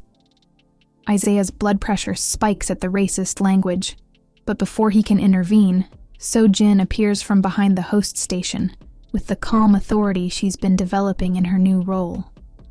Sir, she says to the businessman in perfect Korean, I am the general manager of this establishment, and I need you to lower your voice and explain your concern respectfully. You? The businessman stares at So-jin with contempt. A cleaning girl pretending to be management? This restaurant has completely abandoned any pretense of appropriate standards. Isaiah steps forward, his temper barely controlled, but Sojin signals him to wait with a subtle gesture that demonstrates her growing confidence in handling these situations independently. Sir, Miss Han is a valued member of our service team, and your language toward her is completely unacceptable. If you have a legitimate concern about your dining experience, I'm happy to address it professionally. If you're simply uncomfortable being served by someone whose appearance doesn't meet your personal preferences, then this establishment is not appropriate for your needs. The businessman's face reddens with fury. Do you know who I am? I am Lee Dong-wook, director of Hansung Corporation. I've been dining at Seoul's finest restaurants for 20 years, and I will not tolerate being lectured by staff who don't know their place. Mr. Lee, Sojin replies with glacial calm, your corporate position doesn't entitle you to treat our employees disrespectfully. And if this is how you've been conducting yourself at Seoul's finest restaurants for 20 years, then you've been poorly served by establishments that prioritized your money over basic human dignity. The confrontation has drawn attention from other customers, several of whom are recording the exchange on their phones. A reality of modern service industry conflicts that can transform individual incidents into viral social media content. Isaiah realizes that Sojin is facing her first major test as general manager, handling exactly the kind of discriminatory customer behavior that the restaurant's new policies are designed to address. Her response will establish precedents for how the establishment balances customer service with employee protection. Miss Han, Sojin continues, addressing the server who'd been subjected to racist abuse. Please prepare Mr. Lee's bill for the beverages he's already consumed. His dining experience at Lumiere Seoul is concluded. You cannot throw me out, Lee Dong-wook sputters. I have a reservation, I am a respected customer, and I will report this treatment to your owner. I am acting with the full authority of the owner, Sojin replies. And you are being asked to leave because your behavior violates the standards of respect that every guest and employee deserves in this establishment. Isaiah steps forward, knowing that his support in this moment will either validate Sojin's authority or undermine the leadership transition he's trying to establish. Mr. Lee, Isaiah says in English, then switches to careful Korean. This establishment's policy is clear. Any guest who treats our staff disrespectfully will be asked to leave, regardless of their social position or spending power. Lee Dong-wook stares at Isaiah with dawning recognition, his expression shifting from indignant fury to calculating assessment as he realizes he's confronting the restaurant's owner. You're the American who caused that scene last week, Lee says, switching to accented English. The one who made a public spectacle about discrimination to generate publicity for your business. I'm the owner who discovered that this establishment was failing to live up to the principles it was founded on, Isaiah corrects. And I support my general manager's decision to prioritize dignity over profit. The standoff continues for several tense seconds before Lee Dong-wook realizes that neither Sojin nor Isaiah will retreat from their position. He throws money on the host station counter and storms toward the exit, pausing only to deliver a parting threat. This restaurant will regret treating valued customers this way, he declares. I have connections throughout Seoul's business community, and I will ensure that everyone knows about your unprofessional behavior.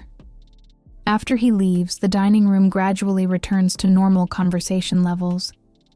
But Isaiah can see that other customers are still processing what they've witnessed. Another confrontation that challenges traditional expectations about customer service hierarchies in upscale establishments.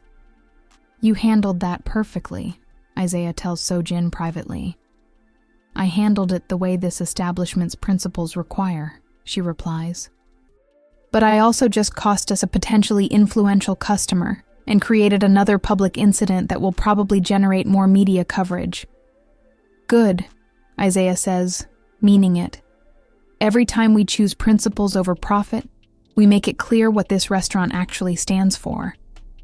Sojin studies his expression, as if evaluating the sincerity of his commitment to supporting decisions that prioritize ethical consistency over business convenience. "There's something I need to tell you," she says. "I've made my decision about continuing as general manager." Isaiah braces himself for the conversation that will determine whether his most important ally in transforming the restaurant's culture will remain to see the process through. "I'm staying," Sojin announces. "Not because I've forgiven the deceptive methods that led to my promotion, and not because I'm comfortable with the ethical complexities of this situation. I'm staying because the work we're doing here matters more than my personal concerns about how it began." Relief floods through Isaiah, followed immediately by recognition that Sojin's decision comes with conditions that will continue challenging his leadership approach. "But I have requirements," she continues. Complete transparency about evaluation methods going forward. Regular staff meetings where employees can voice concerns without fear of retaliation, and formal policies that prevent any future undercover assessments without employee knowledge and consent. "Agreed," Isaiah says without hesitation. "And one more thing," Sojin adds. "The next time you question whether this establishment is living up to its principles, you ask me directly instead of creating elaborate scenarios to test people's integrity without their knowledge." The requirement acknowledges both the validity of his concerns and the inappropriateness of his methods, offering a path forward that maintains accountability while respecting the autonomy of everyone involved. As they return to their respective duties, Isaiah realizes that Sojin's decision to stay represents more than staffing stability. It validates the possibility that authentic institutional change can emerge from flawed beginnings, as long as the people involved commit to honest examination of both the problems they're solving and the methods they're using to solve them. What happens when doing the right thing requires accepting that you've done wrong things? 2 weeks later, the transformation of Lumiere Soul has generated consequences that extend far beyond the restaurant's marble walls. Isaiah sits in his office reviewing reports that document both the success of operational changes and the broader impact on Seoul's hospitality industry. Customer satisfaction scores have reached all-time highs, with particular praise for the restaurant's commitment to respectful service, regardless of guests' backgrounds or appearances. Revenue has increased by 12%, as positive word of mouth brings new customers who specifically choose Lumiere Soul because of its reputation for ethical business practices. But success has also attracted scrutiny. 3 competing restaurants have filed complaints with the Seoul Restaurant Association, claiming that Lumiere Soul's public stance against discrimination creates unfair competitive pressure and damages the industry's reputation for traditional service excellence. They're arguing that your emphasis on anti-discrimination policies implies that other establishments practice discrimination, David explains, reviewing the formal complaints on his tablet. It's a defensive reaction, but it could create industry-wide pressure to discourage what they're calling virtue signaling in hospitality.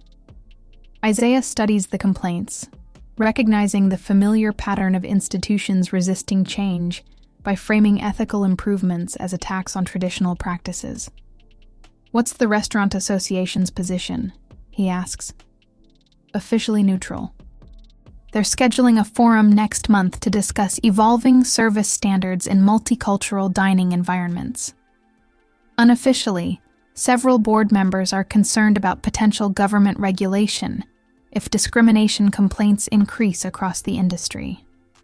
The irony isn't lost on Isaiah.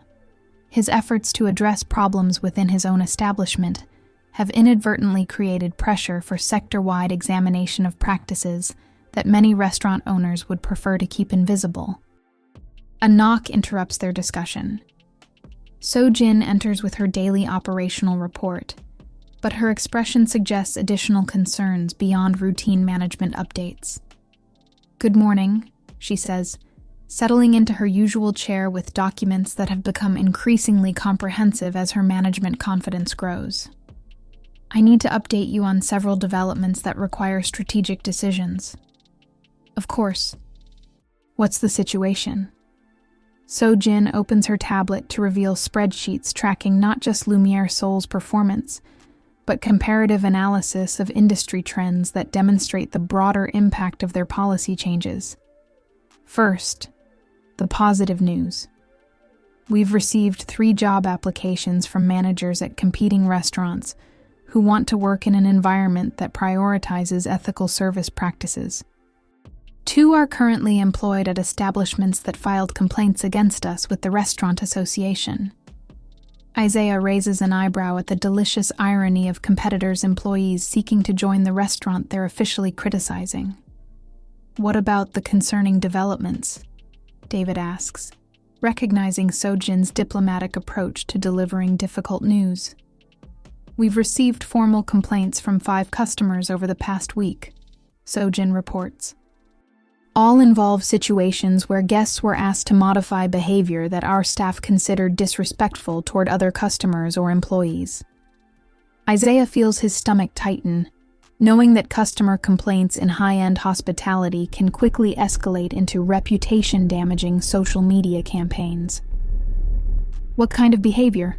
He asks. 2 incidents involved guests making discriminatory comments about other diners' appearances or language abilities. One involved a customer who became verbally abusive toward a server who couldn't immediately accommodate a last-minute dietary request. One involved inappropriate touching of female staff members, and one involved a guest who demanded that his table be moved because he didn't want to sit near a same-sex couple. Each incident represents exactly the kind of situation that Lumiere Soul's new policies are designed to address. But Isaiah realizes that consistent enforcement creates documentation that could be used to portray the restaurant as unwelcoming to traditional customers. How did staff handle these situations? David asks. Exactly according to our established protocols, So-Jin replies with quiet pride. Polite but firm requests to modify behavior, clear explanation of establishment policies, and dignified removal when guests refuse to comply with basic respect requirements. And the customers' responses? Threats to post negative reviews, claims that the restaurant has become politically correct to the point of hostility toward traditional Korean values, and promises to discourage others from dining here. Isaiah recognizes the familiar backlash pattern that accompanies institutional change. People who've benefited from discriminatory systems often experience equal treatment as persecution. What's your assessment of the overall impact? He asks So-Jin. The complaints represent less than 2% of our customer interactions during the same period, she reports. And for every complaint we've received about being too strict with behavior standards, we've received 15 positive comments from guests who appreciate dining in an environment where everyone feels welcome and safe. That's a significant positive ratio, David observes. It is, but I'm concerned about the concentration of complaints among customers who have influence in Seoul's business and social networks. The 5 individuals who complained all have significant social media followings or business connections that could amplify negative coverage beyond what the numbers would typically suggest. So-Jin's analysis reveals the strategic challenge of ethical business practices. Doing the right thing often requires accepting that some powerful people will be unhappy with changes that limit their previous privileges. There's something else, So-Jin continues. I've been contacted by reporters from 3 international publications who want to do feature stories about American restaurant owners addressing discrimination in Seoul's hospitality industry. The attention could be very positive for our reputation, but it would also increase pressure on other establishments and potentially create more industry backlash. Isaiah realizes they've reached a decision point that will determine whether Lumiere Soul becomes a quiet example of improved practices or a public advocate for industry-wide change. "What do you think we should do?" he asked Sojin, genuinely valuing her perspective on the strategic implications. "I think we should focus on being excellent rather than being famous," she says after careful consideration. "Our goal should be creating an establishment where every guest and employee feels valued, not generating publicity about our ethical practices. But the media attention could help other restaurants see the business benefits of anti-discrimination policies," David points out. "It could also create a backlash that makes it harder for other establishments to implement similar changes," Sojin counters. "Sometimes progress happens more sustainably when it's not performed for external validation." The observation reflects hard-won wisdom about institutional change. Authentic transformation often requires patience and consistency rather than publicity and dramatic gestures. "I agree with Sojin," Isaiah decides. "We decline the international interviews, continue implementing our policies consistently, and let our results speak for themselves." "That's probably wise," David agrees. "Though we should prepare for the possibility that our competitors will use our refusal to participate in media coverage as evidence that we're trying to avoid scrutiny of our practices." "Let them make whatever arguments they want," Sojin says. "Our customers and employees know what this establishment represents. That's more important than managing other people's opinions about our motivations." As the meeting concludes, Isaiah reflects on how much his understanding of leadership has evolved since that first night when Sojin defended him at the entrance. Effective change requires not just identifying problems and implementing solutions, but navigating the complex social and economic systems that resist transformation. The phone rings with David's distinctive tone for urgent calls. He checks the display and looks up with surprise. It's Jung-hee. Isaiah nods for him to answer on speaker, curious about what developments have prompted their major investor to call during business hours. "Good morning, Jung-hee," Isaiah says as the call connects. "Isaiah, Sojin, David," Jung-hee's voice carries unusual excitement. "I'm calling with news that will interest you all. The Seoul Tourism Board has approached me about featuring Lumiere Seoul in their new campaign promoting Korea as a destination for international business travelers who value inclusive hospitality." The three exchange glances, recognizing both the opportunity and the irony. The Tourism Board wants to showcase their anti-discrimination efforts as a competitive advantage for attracting foreign visitors. "What would that involvement require?" Sojin asks. "Participation in promotional materials, hosting events for international business delegations, and serving as a case study for other establishments that want to improve their service to diverse clientele." Isaiah realizes that declining media interviews won't eliminate public attention if government tourism initiatives want to feature their transformation as evidence of Korea's evolving hospitality industry. "It sounds like we're going to become public examples whether we choose to or not," David observes. "The question is whether we shape that narrative ourselves or let others define it for us," Jung-hee adds, "and whether we use the attention to support other establishments that want to make similar improvements. What happens when private principles become public symbols?" The Seoul Tourism Board's proposal arrives the following morning in the form of a comprehensive presentation that outlines Lumiere Seoul's potential role in Korea's new Inclusive Excellence Hospitality Initiative. Isaiah reviews the materials with Sojin and David, recognizing both the remarkable opportunity and the significant responsibilities that acceptance would entail. They want to feature us in promotional videos, host quarterly networking events for international business leaders, and provide consultation services for other establishments implementing diversity training programs, David summarizes. The financial compensation would be substantial, but the time commitment would require significant operational adjustments. Sojin studies the proposal with her characteristic analytical attention, but Isaiah can see concern in her expression, alongside the recognition of professional opportunity. "What's your assessment?" he asks her directly. "The initiative aligns with our values and could help other establishments avoid the problems we've had to address," she says carefully. "But I'm worried about becoming a symbol rather than a restaurant. Symbols have to maintain perfect consistency, while restaurants need flexibility to handle complex human situations." Her observation cuts to the heart of Isaiah's own concerns.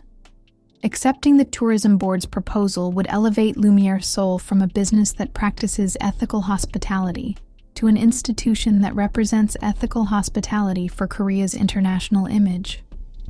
"There's another consideration," David adds. 3 of the restaurants that filed complaints with the Seoul Restaurant Association are owned by companies that have significant government contracts. They might view our participation in a government tourism initiative as validation of their concerns about unfair competitive practices. Isaiah realizes that the political dimensions of their transformation extend beyond hospitality industry dynamics to encompass broader questions about Korea's international reputation and economic development strategies. Their discussion is interrupted by an urgent knock. Kim Jae-sung enters with the controlled panic of someone managing a developing crisis. "Mr. Chambers, Miss Lee, we have a situation that requires immediate attention," he reports. There are protesters outside the restaurant. Isaiah and Sojin exchange glances before following Jae-sung downstairs to the main entrance, where they can see through the glass doors approximately 20 people holding signs and chanting in Korean. "What are they protesting?" Sojin asks, moving closer to read the signs. "Traditional Korean values in hospitality," Jae-sung translates. "They're claiming that foreign restaurant owners are forcing Western political correctness on Korean businesses and undermining cultural authenticity." Isaiah watches the protesters with growing understanding that their restaurant's transformation has become a focal point for broader cultural anxieties about globalization, traditional values, and foreign influence in Korean society. "Any media coverage yet?" David asks, already checking his phone for news alerts. 2 local TV stations have news crews setting up across the street, Jae-sung reports. "And there are photographers from at least 3 newspapers." The protest represents exactly the kind of public controversy that successful restaurants typically try to avoid, but Isaiah realizes that avoiding controversy is no longer an option for an establishment that's chosen to prioritize ethical principles over customer convenience. "How are you planning to respond?" Sojin asks. And Isaiah appreciates that she's asking for his decision, rather than assuming authority in a situation that could affect their broader business strategy. "We continue normal operations," Isaiah decides. "We serve our customers with the same respect and professionalism we've been developing, and we let our actions demonstrate what we actually represent." "What if protesters try to enter the restaurant?" Jae-sung asks. "Same policy we apply to any other guests," Sojin says firmly. "Respectful behavior is welcome. Disruptive behavior is not, regardless of political motivations." Isaiah feels a surge of pride at Sojin's response, recognizing how completely she's internalized the principles they've been implementing and how confidently she applies them to new situations. The next few hours test everyone's commitment to those principles. The protesters remain peaceful but vocal, their chants audible to diners throughout the restaurant. Some customers leave early, clearly uncomfortable with the political dimensions of their dining choice, while others seem energized by the sense of participating in something socially significant. Around noon, an unexpected development shifts the entire dynamic. Mr. Park, the elderly customer whose mistreatment had catalyzed Isaiah's initial confrontation with Minho, arrives with his wife and 6 other elderly couples, all dressed in their best clothes and carrying flowers. "They're here to show support," Sojin translates as the group approaches the entrance. Mr. Park organized them to demonstrate that Korean customers appreciate respectful service regardless of their appearance or language abilities. Isaiah watches through the window as the elderly couples walk deliberately past the protesters, their dignified presence creating a powerful counter-narrative to claims that the restaurant's policies somehow disrespect Korean culture. "That's remarkable," David observes. Spontaneous community support that directly addresses the protesters' arguments about cultural authenticity. The elderly couple's arrival attracts additional media attention, creating a visual story that complicates simple narratives about foreign versus Korean values.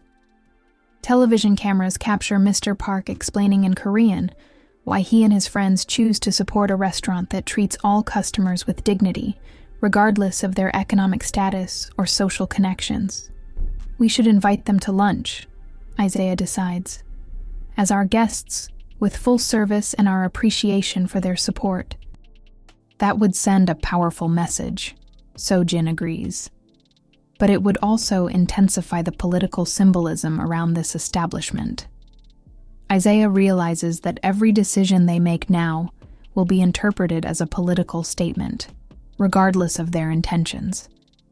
The question isn't whether to avoid political implications, but whether their political implications align with their actual values. "Let's invite them," he decides. Not because it's good publicity, but because Mr. Park and his friends represent exactly the kind of customers this restaurant was created to serve. The lunch that follows becomes an impromptu celebration of the restaurant's transformation, with elderly couples sharing stories about their experiences in Seoul's hospitality industry and expressing genuine appreciation for an establishment that prioritizes respect over social status. Meanwhile, the protesters gradually disperse as media attention shifts to the more compelling story of community members defending an establishment that has treated them with dignity. By evening, the crisis has transformed into validation. News coverage focuses primarily on Mr. Park's explanation of why respectful service matters to customers who've often been overlooked by Seoul's most prestigious establishments. "Crisis management through authentic relationships," David observes as they review the day's media coverage. "It's unusual, but incredibly effective." "It's not crisis management," Sojin corrects. "It's just continuing to do what we've been doing, treating people with respect and letting the relationship speak for themselves." Her perspective provides clarity about the sustainability of their approach. They haven't succeeded by managing external perceptions, but by building authentic relationships with customers and employees who appreciate being valued for their humanity rather than their social status or economic power. "So," Isaiah says, returning to the morning's interrupted discussion, "what's our decision about the Seoul Tourism Board proposal?" Sojin considers the question while reviewing notes from the day's events, her analytical mind working through the strategic implications revealed by their experience with public attention. "I think we accept," she says finally. "Not because we want to be symbols, but because we've learned that we can maintain our principles under public scrutiny. And if our experience can help other establishments create environments where everyone feels welcome, that's worth the additional responsibilities." Isaiah feels a deep sense of satisfaction at Sojin's reasoning. She's not advocating for accepting the tourism board's proposal because of the financial benefits or prestige, but because she's confident in their ability to maintain authentic practices while helping others implement similar improvements. "Then we accept," Isaiah agrees. "And we use the platform to demonstrate that excellent hospitality and ethical practices aren't competing priorities. They're complementary aspects of creating establishments that serve everyone with dignity." What does it mean to succeed by refusing to compromise your values? 6 months after Isaiah's first undercover visit, Lumiere Seoul hosts its inaugural Excellence in Inclusive Hospitality Symposium as part of the Seoul Tourism Board's international initiative. Restaurant managers, hotel executives, and hospitality educators from across Asia gather in the private dining room to discuss practical strategies for implementing anti-discrimination policies while maintaining service excellence. Isaiah surveys the assembled professionals with a mixture of pride and humility, recognizing how far both he and his establishment have traveled from that first evening when So-jin defended him at the entrance. The transformation has been comprehensive, not just policy changes, but fundamental shifts in culture, expectations, and daily practices that have created an entirely different kind of workplace and dining environment. Welcome to Lumiere Seoul, Isaiah addresses the symposium participants. 6 months ago, this establishment was failing to live up to the principles it was founded on. Today, we're here because transformation is possible when organizations commit to examining their practices honestly and implementing changes consistently. He introduces So-jin, who's developed a reputation throughout Seoul's hospitality industry for her innovative approaches to staff training, customer service protocols, and conflict resolution strategies that prioritize dignity while maintaining operational efficiency. The most important lesson we've learned, So-jin tells the assembled managers, is that respectful service isn't an additional burden on operations. It's the foundation that makes all other aspects of hospitality more effective. She presents data showing Lumiere Seoul's improved customer satisfaction scores, increased revenue, enhanced staff retention rates, and positive media coverage that has translated into tangible business benefits alongside the ethical improvements. But the real measure of success, So-jin continues, isn't found in our spreadsheets or reviews. It's found in daily interactions that demonstrate whether people feel valued when they enter this establishment. To illustrate her point, she introduces several staff members who share stories about how the cultural transformation has affected their work experiences and career development opportunities. Kim Jae-sung, now Assistant General Manager, describes the difference between working in an environment where advancement depends on family connections versus one where advancement depends on competence and character. Han Mi-kyung, promoted to training coordinator, explains how teaching respectful service techniques to new employees has helped her develop leadership skills she didn't know she possessed. Chef Yoon presents dishes that incorporate traditional Korean techniques into French presentations, explaining how creative freedom has flourished when the kitchen is no longer required to suppress cultural identity in favor of European standards.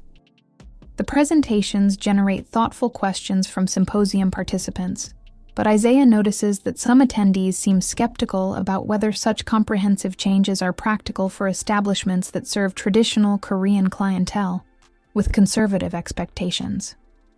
What about customers who prefer the old system? Asks a hotel manager from Busan. Some guests specifically choose high-end establishments because they want to feel superior to service staff. How do you handle clientele who view respectful treatment as a loss of the privileges they're paying for? So-jin's response demonstrates the analytical sophistication she's developed through months of addressing exactly these challenges. We've found that customers who genuinely value excellence appreciate service that reflects skill, attention, and professional pride, she explains. Customers who primarily value the opportunity to demean others usually find that their entertainment needs are better served by establishments that haven't committed to respectful practices. In other words, Isaiah adds, we've discovered that the customers we lose by implementing ethical policies are typically customers who made our workplace less pleasant for everyone else. The customers we gain appreciate dining in an environment where everyone feels welcome. The symposium continues with workshops led by Lumiere Seoul's staff, demonstrating practical techniques for addressing discriminatory behavior, supporting employees who face harassment, and creating service protocols that accommodate diverse customer needs without compromising operational efficiency. During the lunch break, Young-hee approaches Isaiah with news that will affect the broader scope of their transformation efforts. I wanted to update you on developments with the Restaurant Association complaints, she says, settling beside Isaiah in the private dining area reserved for symposium organizers. Have they been resolved? Isaiah asks. More than resolved, They've been withdrawn. 2 of the 3 establishments that filed complaints have contacted their attorneys to rescind the formal objections and request consultation services for implementing their own anti-discrimination training programs. Isaiah raises an eyebrow at this unexpected development. What changed their minds? Business results, Jung-hee replies pragmatically. Lumiere Soul's success has demonstrated that ethical practices can be profitable, while their continued resistance has started affecting their own customer base and employee recruitment efforts. She explains that several high-profile customers have begun choosing restaurants based on their reputations for respectful service, creating competitive pressure that has forced other establishments to examine their own practices. There's something else, Jung-hee continues. The Korea Hotel and Restaurant Association has invited you to serve on a committee developing industry-wide standards for inclusive hospitality practices. They want your expertise in creating policies that balance customer service with employee protection. The invitation represents remarkable validation for the transformation that began with Isaiah's undercover evaluation and Sojin's courageous defense of a stranger, but it also indicates how completely their private business decisions have become part of Korea's broader conversations about social progress and economic development. What's your recommendation? Isaiah asks. Accept the committee position, but maintain your focus on operational excellence rather than policy advocacy, Jung-hee advises. Your influence will be most effective when it comes from demonstrated success rather than theoretical arguments.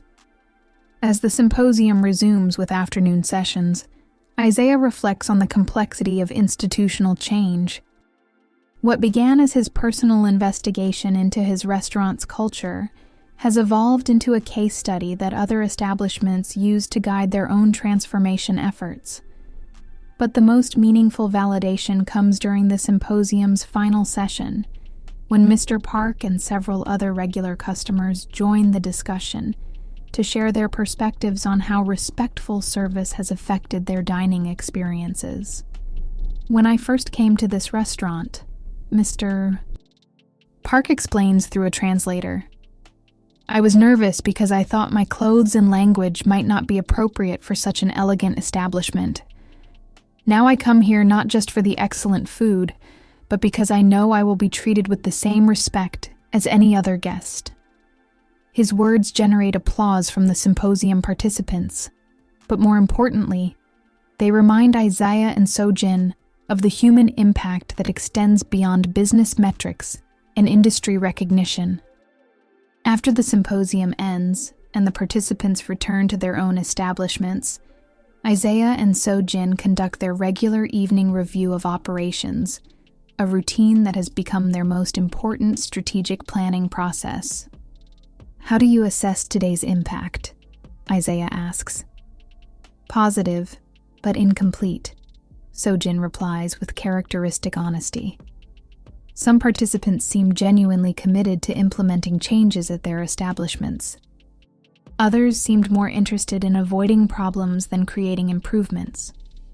And a few seemed skeptical that respectful practices could work with their particular clientele. That's probably realistic for any educational initiative, Isaiah observes. It is. But it also reminds us that sustainable change happens one establishment at a time, through consistent practices rather than industry-wide declarations. Agree?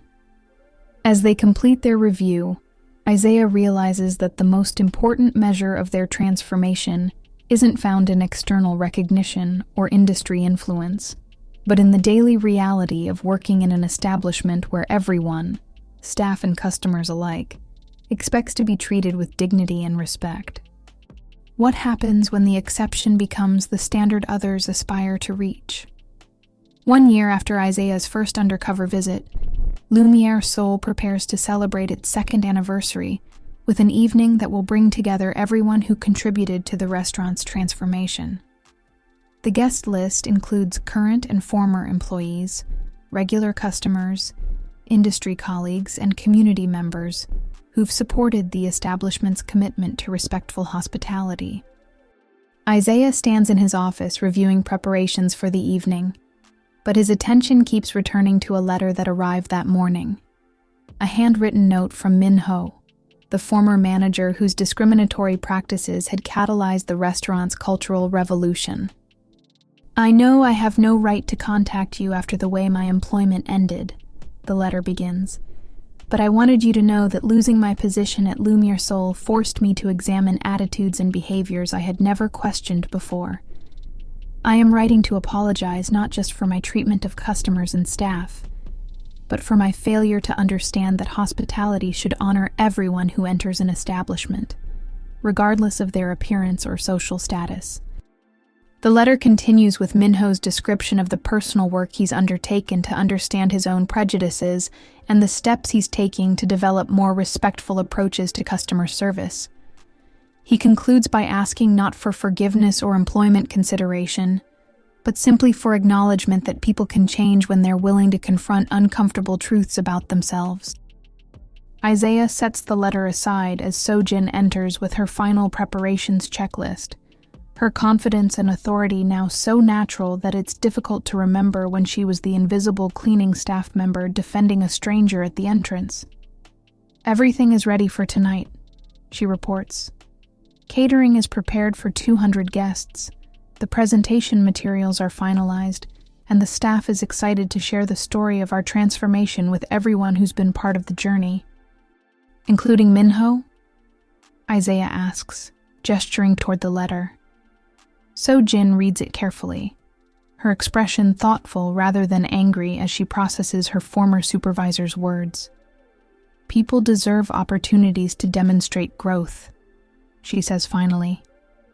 "But they also need to understand that apologies don't erase the impact of harmful actions on the people who experience them." Her balanced response reflects the wisdom she's developed through months of managing complex situations that require both accountability and compassion. "What do you think we should do?" Isaiah asks. "I think we should acknowledge his letter and his efforts to change, but I also think our focus tonight should be on celebrating the people who made positive transformation possible, rather than examining the people who created the problems we had to solve." As evening approaches, guests begin arriving for the anniversary celebration. The dining room fills with conversations in multiple languages as customers, employees, and industry colleagues share stories about their experiences with Lumiere Soul's evolution.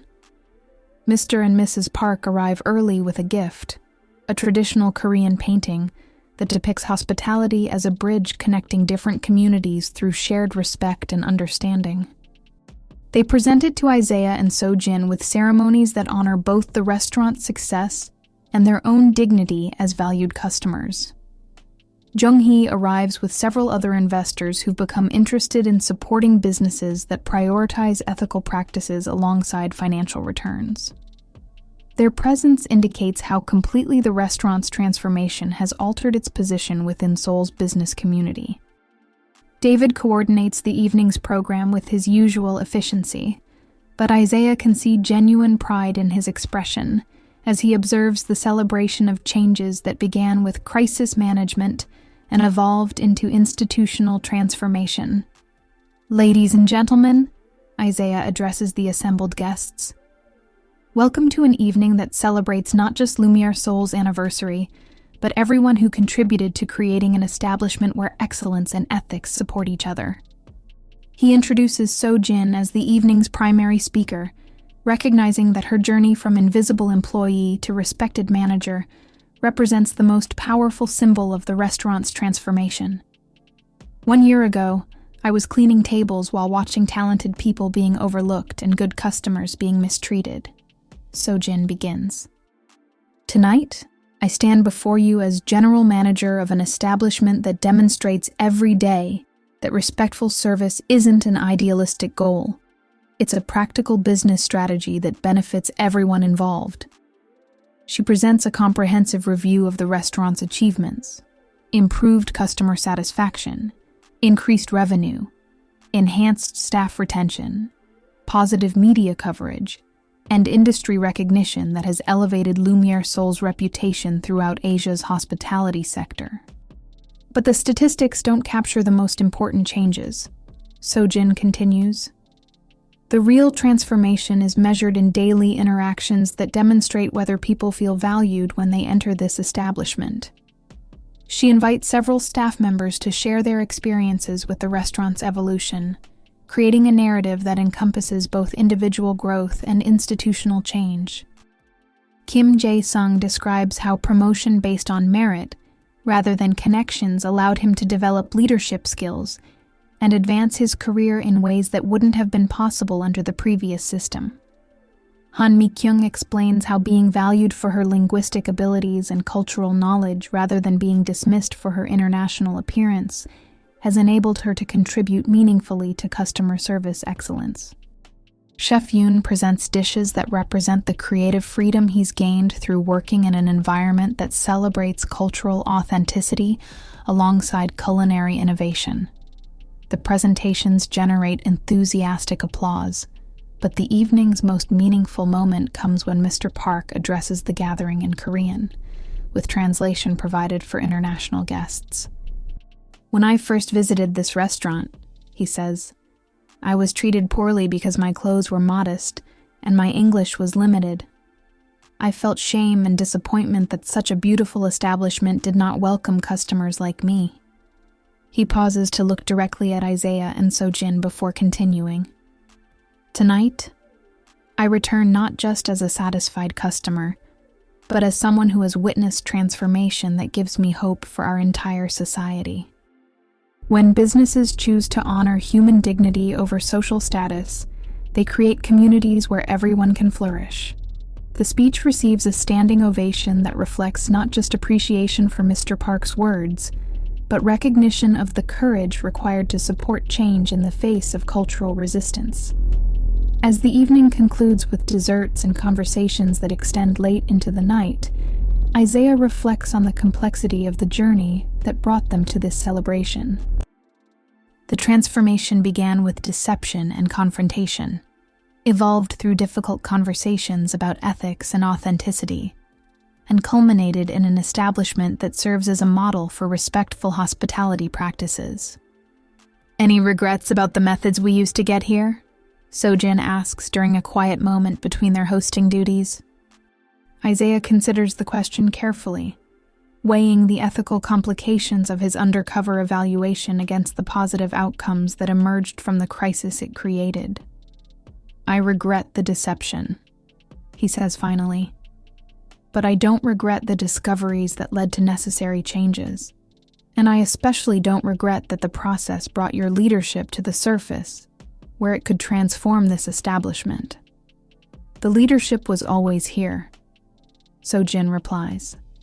The transformation created an environment where it could be recognized and developed. Her perspective provides a final insight about institutional change. The potential for excellence often exists within organizations long before it's acknowledged or supported. Effective transformation doesn't create new capabilities so much as it removes barriers that prevent existing capabilities from flourishing. As guests begin departing with promises to continue supporting Lumiere Soul's mission and implementing similar practices at their own establishments, Isaiah realizes that the evening represents both completion and beginning, the end of one chapter in the restaurant's evolution, and the start of its role as a catalyst for broader industry transformation. What legacy do we create when we choose principles over convenience? 6 months after the anniversary celebration, Isaiah receives a phone call that demonstrates the far-reaching impact of Lumiere Soul's transformation. The caller is Dr. Sarah Chen, a hospitality management professor at Cornell University, who's conducting research on successful anti-discrimination initiatives in international business settings. Mr. Chambers, Dr. Chen explains, I'm calling because Lumiere Soul has become a case study that my graduate students analyze for their thesis projects on ethical business practices in global contexts. Would you be willing to participate in a documented interview about your experience implementing cultural change in a cross-cultural business environment?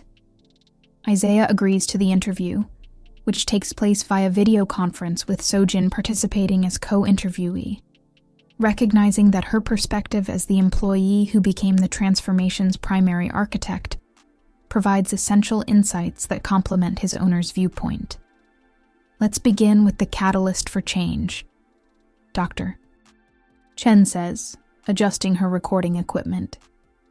Mr. Chambers, can you describe what prompted your decision to evaluate your restaurant's operations undercover, founding principles, leading to his decision to observe the restaurant from a customer's perspective? And Miss Lee, can you describe your experience from the employee's perspective during that initial encounter? Sojin's response provides insight into the moral calculations that employees make when witnessing discrimination in their workplace. I saw someone being treated unfairly because of his appearance, and I couldn't remain silent, she explains. It wasn't a strategic decision or a career calculation. It was simply the right thing to do in that moment. But you were taking significant risks, Dr. Chen observes. You were confronting your supervisor to defend a stranger with no knowledge of potential consequences or benefits. The consequences of remaining silent seemed worse than the consequences of speaking up, Sojin replies. When you witness injustice and do nothing, you become complicit in perpetuating it. Dr. Chen asks detailed questions about the implementation process, the resistance they encountered, the strategies they developed for managing change, and the long-term outcomes that have sustained the transformation. What advice would you give to other business leaders who recognize similar problems in their organizations? She asks. Start by listening to the employees who actually interact with your customers daily, Isaiah responds. The people closest to operations often see problems that don't appear in management reports or financial statements. And be prepared for the process to be more complex than you initially expect, Sojin adds. Changing policies is relatively easy. Changing culture requires sustained commitment and consistent follow-through, especially when you face resistance from people who benefited from the previous system. The interview continues for over an hour, covering topics that range from practical implementation strategies to broader questions about corporate responsibility and social change. When it concludes, Dr. Chen provides information about how Lumiere Soul's transformation is being studied and discussed in academic settings. Your experience is being analyzed in business schools across 3 continents, she reports. Students are examining both the successes and the challenges as they develop their own approaches to ethical leadership in global business environments. After the interview ends, Isaiah and Sojin continue their conversation about the unexpected reach of their transformation efforts. Did you ever imagine that defending a stranger at the entrance would lead to international academic study? Isaiah asks. I never imagined that one moment of standing up for what's right would change my entire life, Sojin replies. But I think that's how most meaningful change happens, through individual decisions to act on principles rather than convenience. Their reflection is interrupted by David's arrival with news that will require strategic decisions about Lumiere Soul's growing influence. We've received an invitation from the United Nations World Tourism Organization to participate in their Global Code of Ethics for Tourism Implementation Conference in Madrid, he reports. They want to feature Lumiere Soul as a case study in private sector leadership on anti-discrimination practices in hospitality. The invitation represents remarkable international recognition, but it also indicates how completely their private business transformation has become part of global conversations about ethical business practices and social responsibility. What would participation involve? Sojin asks. Keynote presentation to tourism officials from 50 countries, participation in policy development workshops, and collaboration on guidelines for implementing inclusive practices in diverse cultural contexts. Isaiah and Sojin exchange glances, recognizing both the honor and the responsibility that such participation would entail. It's an opportunity to share what we've learned with people who can implement similar changes in their own countries, Isaiah observes. But it's also a commitment to representing these principles on a global stage, with all the scrutiny and expectations that involves, Sojin adds. As they discuss the implications, Isaiah realizes that their decision will determine whether Lumiere Seoul remains primarily a successful restaurant with ethical practices or becomes a symbol of transformation that carries broader responsibilities for social change. What does your instinct tell you? He asks Sojin. That the principles we've implemented here matter beyond our establishment's success, she says, and that we have an obligation to share what we've learned if it can help others create environments where everyone feels valued. Then we accept the invitation? We accept the invitation, and we use the platform to demonstrate that ethical practices and business excellence aren't competing priorities. They're complementary aspects of creating institutions that serve everyone with dignity. The decision commits them to a path that extends far beyond restaurant management into broader questions about corporate leadership, social responsibility, and the role of private businesses in promoting human dignity across cultural boundaries. What happens when local transformation becomes global inspiration? 2 years after the transformation began, Isaiah stands before the United Nations World Tourism Organization conference in Madrid, looking out at delegates from 50 countries who've gathered to discuss implementing inclusive hospitality practices in their tourism industries. Sojin sits in the front row, her presence providing both moral support and professional credibility for the presentation they've prepared together. Ladies and gentlemen, Isaiah begins, I want to tell you about a conversation that changed everything, not just for our restaurant, but for our understanding of what hospitality can accomplish when it prioritizes human dignity over social hierarchies. He describes that first evening when Sojin defended him at Lumiere Seoul's entrance, but he frames the story not as his personal journey of discovery, but as an example of how individual courage can catalyze institutional transformation.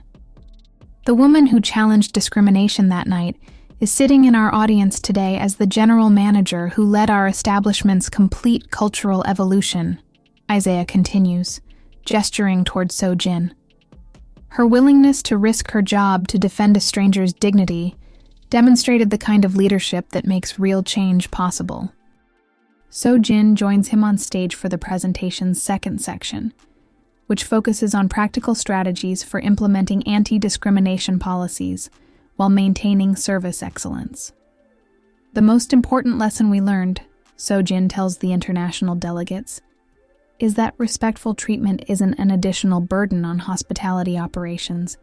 It's the foundation that makes all other aspects of service more effective.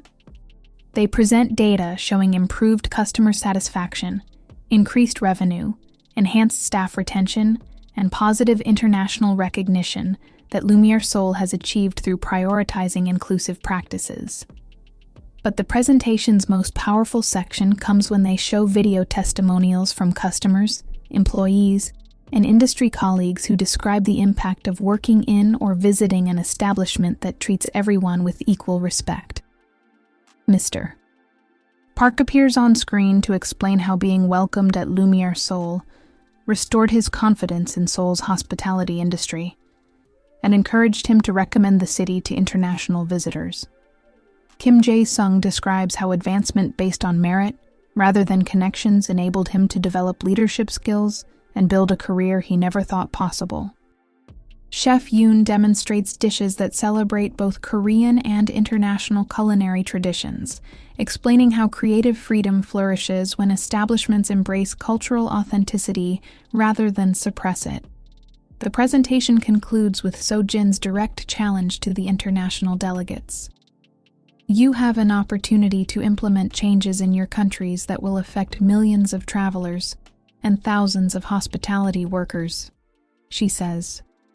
The question isn't whether you can afford to prioritize inclusive practices. It's whether you can afford to continue tolerating discrimination that damages both human dignity and economic development.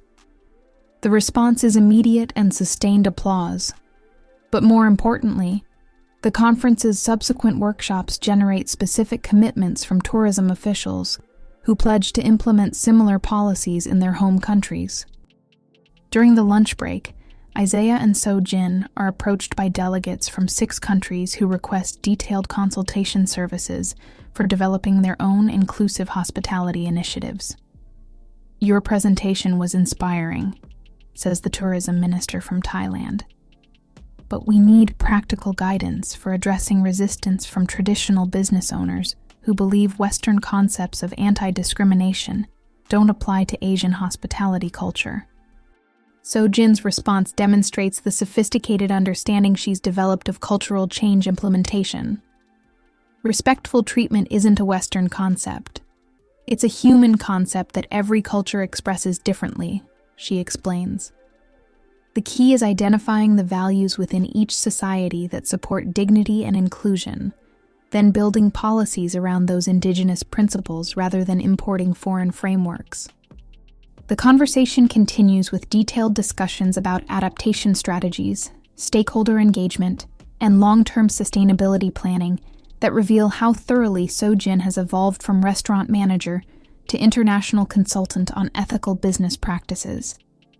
That evening, at the conference's closing reception, Isaiah and So-Jin reflect on the journey that brought them from crisis management in Seoul to policy consultation in Madrid.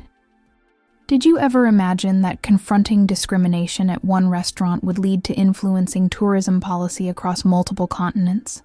Isaiah asks. "I imagined that doing the right thing would matter," So-Jin replies.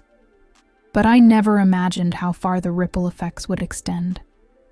Their conversation is interrupted by Dr. Chen, the Cornell professor who'd interviewed them earlier, along with several graduate students who've been researching Lumiere Seoul's transformation. "We wanted to thank you for your contribution to our research," Dr. Chen says.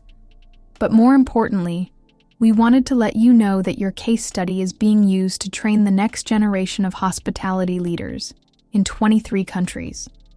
One of the graduate students, a young woman from Kenya, explains how studying Lumiere Seoul's transformation influenced her thesis on implementing inclusive practices in Nairobi's tourism industry.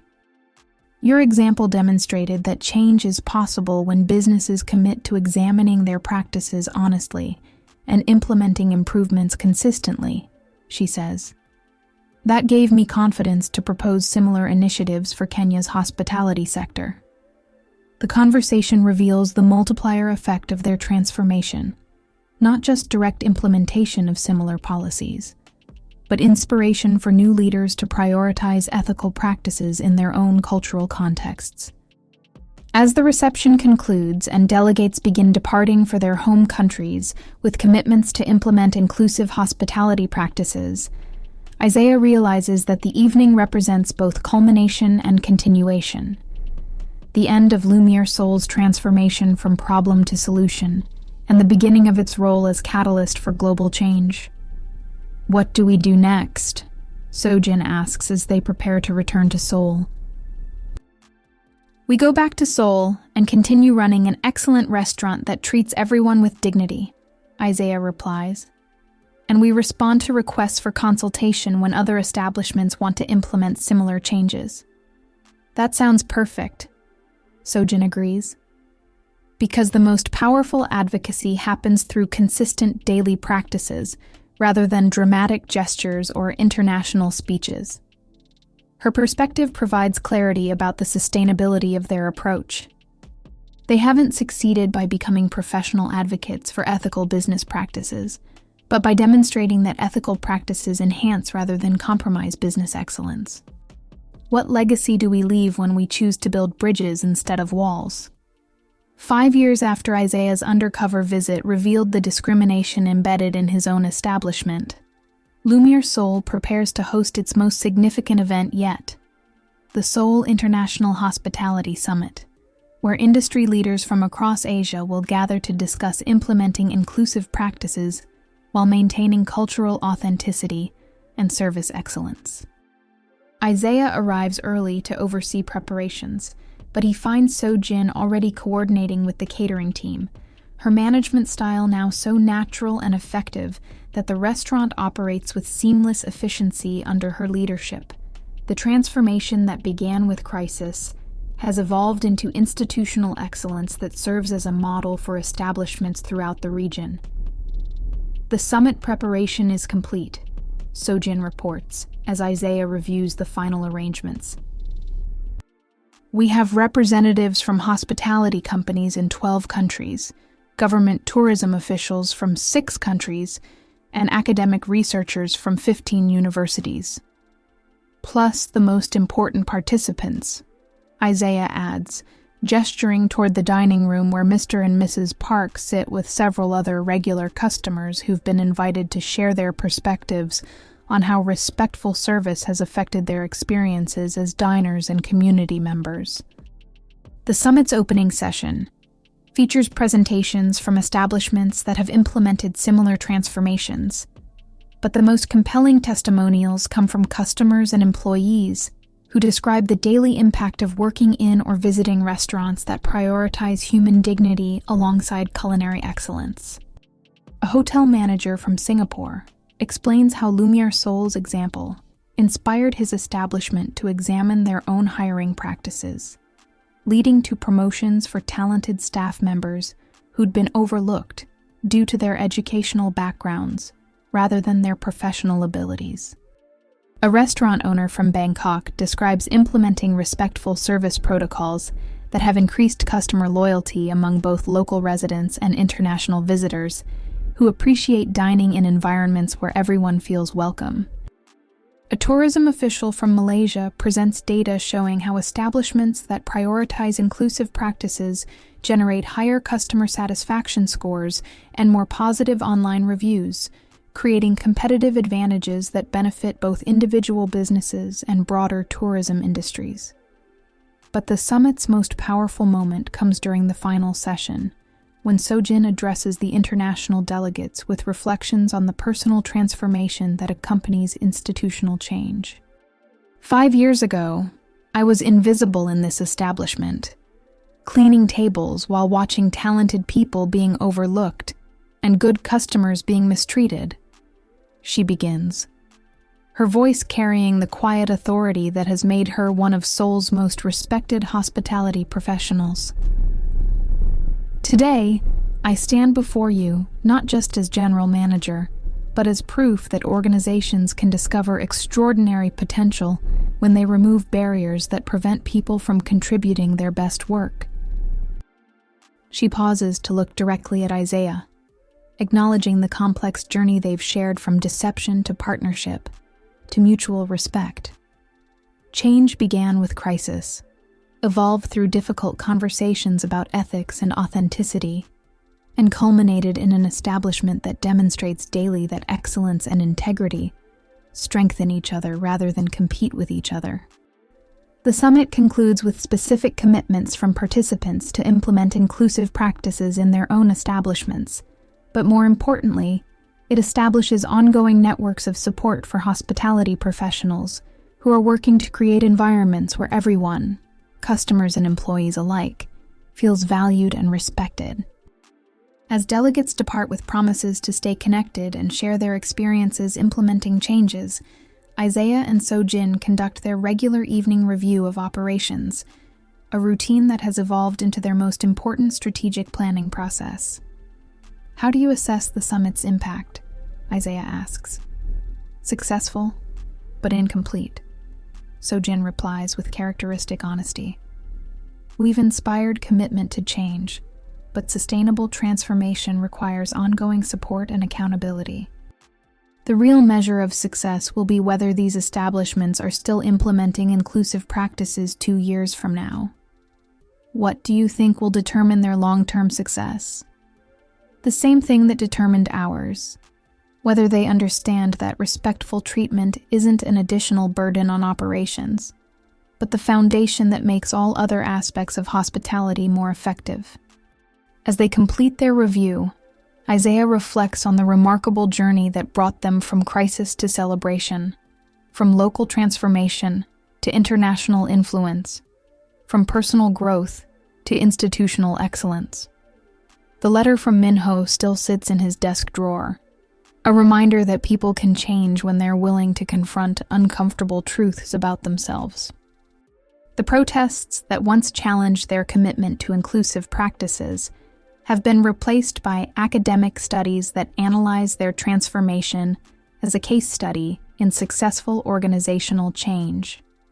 The customers who once left because they were uncomfortable with equal treatment have been replaced by diners who specifically choose Lumiere Soul because of its reputation for welcoming everyone with dignity. Any regrets about the journey we've taken? Isaiah asks Sojin. I regret that it took crisis to reveal problems that were hiding in plain sight, she replies. But I don't regret the growth that resulted from addressing those problems honestly and completely. Even the deceptive methods that started everything? Sojin considers the question carefully, her analytical mind working through ethical complexities that have shaped their partnership and their establishment's evolution. I've learned that authentic change can emerge from inauthentic beginnings, as long as the people involved commit to honest examination of both the problems they're solving and the methods they're using to solve them, she says finally. The deception was wrong, but the commitment to transformation that followed was right. Her perspective provides a final insight about institutional change. Progress doesn't require perfect origins, but it demands continuous commitment to improvement and consistent application of principles that honor human dignity over convenience or tradition. Outside the restaurant's windows, Soul's neon lights reflect the dynamic energy of a city that balances ancient traditions with modern innovation. Inside Lumiere Soul, staff members prepare for the next day's service with the quiet confidence of people who understand their work as both professional excellence and social contribution. The transformation that began when Sojin defended a stranger at the entrance has evolved into daily practices that demonstrate the possibility of creating institutions where everyone feels valued, where talent is recognized regardless of its packaging, and where success is measured not just by financial returns, but by the dignity with which every human interaction is conducted. What's our next challenge? Isaiah asks, already knowing that their journey toward excellence and ethical practice will continue evolving as they encounter new situations that test their commitment to inclusive hospitality. Tomorrow, Sojin says with a smile that encompasses both satisfaction with their achievements and excitement about future possibilities. We open our doors and continue demonstrating that the most powerful revolution happens one respectful interaction at a time. The story that began with discrimination and deception has become a testament to the transformative power of courage, consistency, and commitment to treating every person with the dignity they deserve.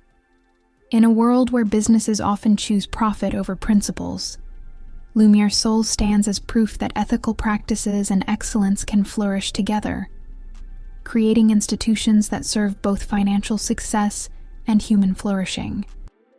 The legendary black chef who went undercover in his own restaurant discovered more than discrimination. He found a partner whose moral courage could transform his establishment into a beacon of hope for anyone who believes that restaurants, like societies, work best when they welcome everyone with equal respect and genuine warmth. And every day, as customers from around the world enter Lumiere Soul's elegant entrance, they step into a space where the simple act of treating people with dignity has created something extraordinary. A place where food, culture, and humanity blend together in perfect harmony, proving that the most important ingredient in any recipe is respect for the people who share the meal. The full circle is complete, but the revolution continues. One conversation, one meal, one moment of choosing humanity over hierarchy at a time.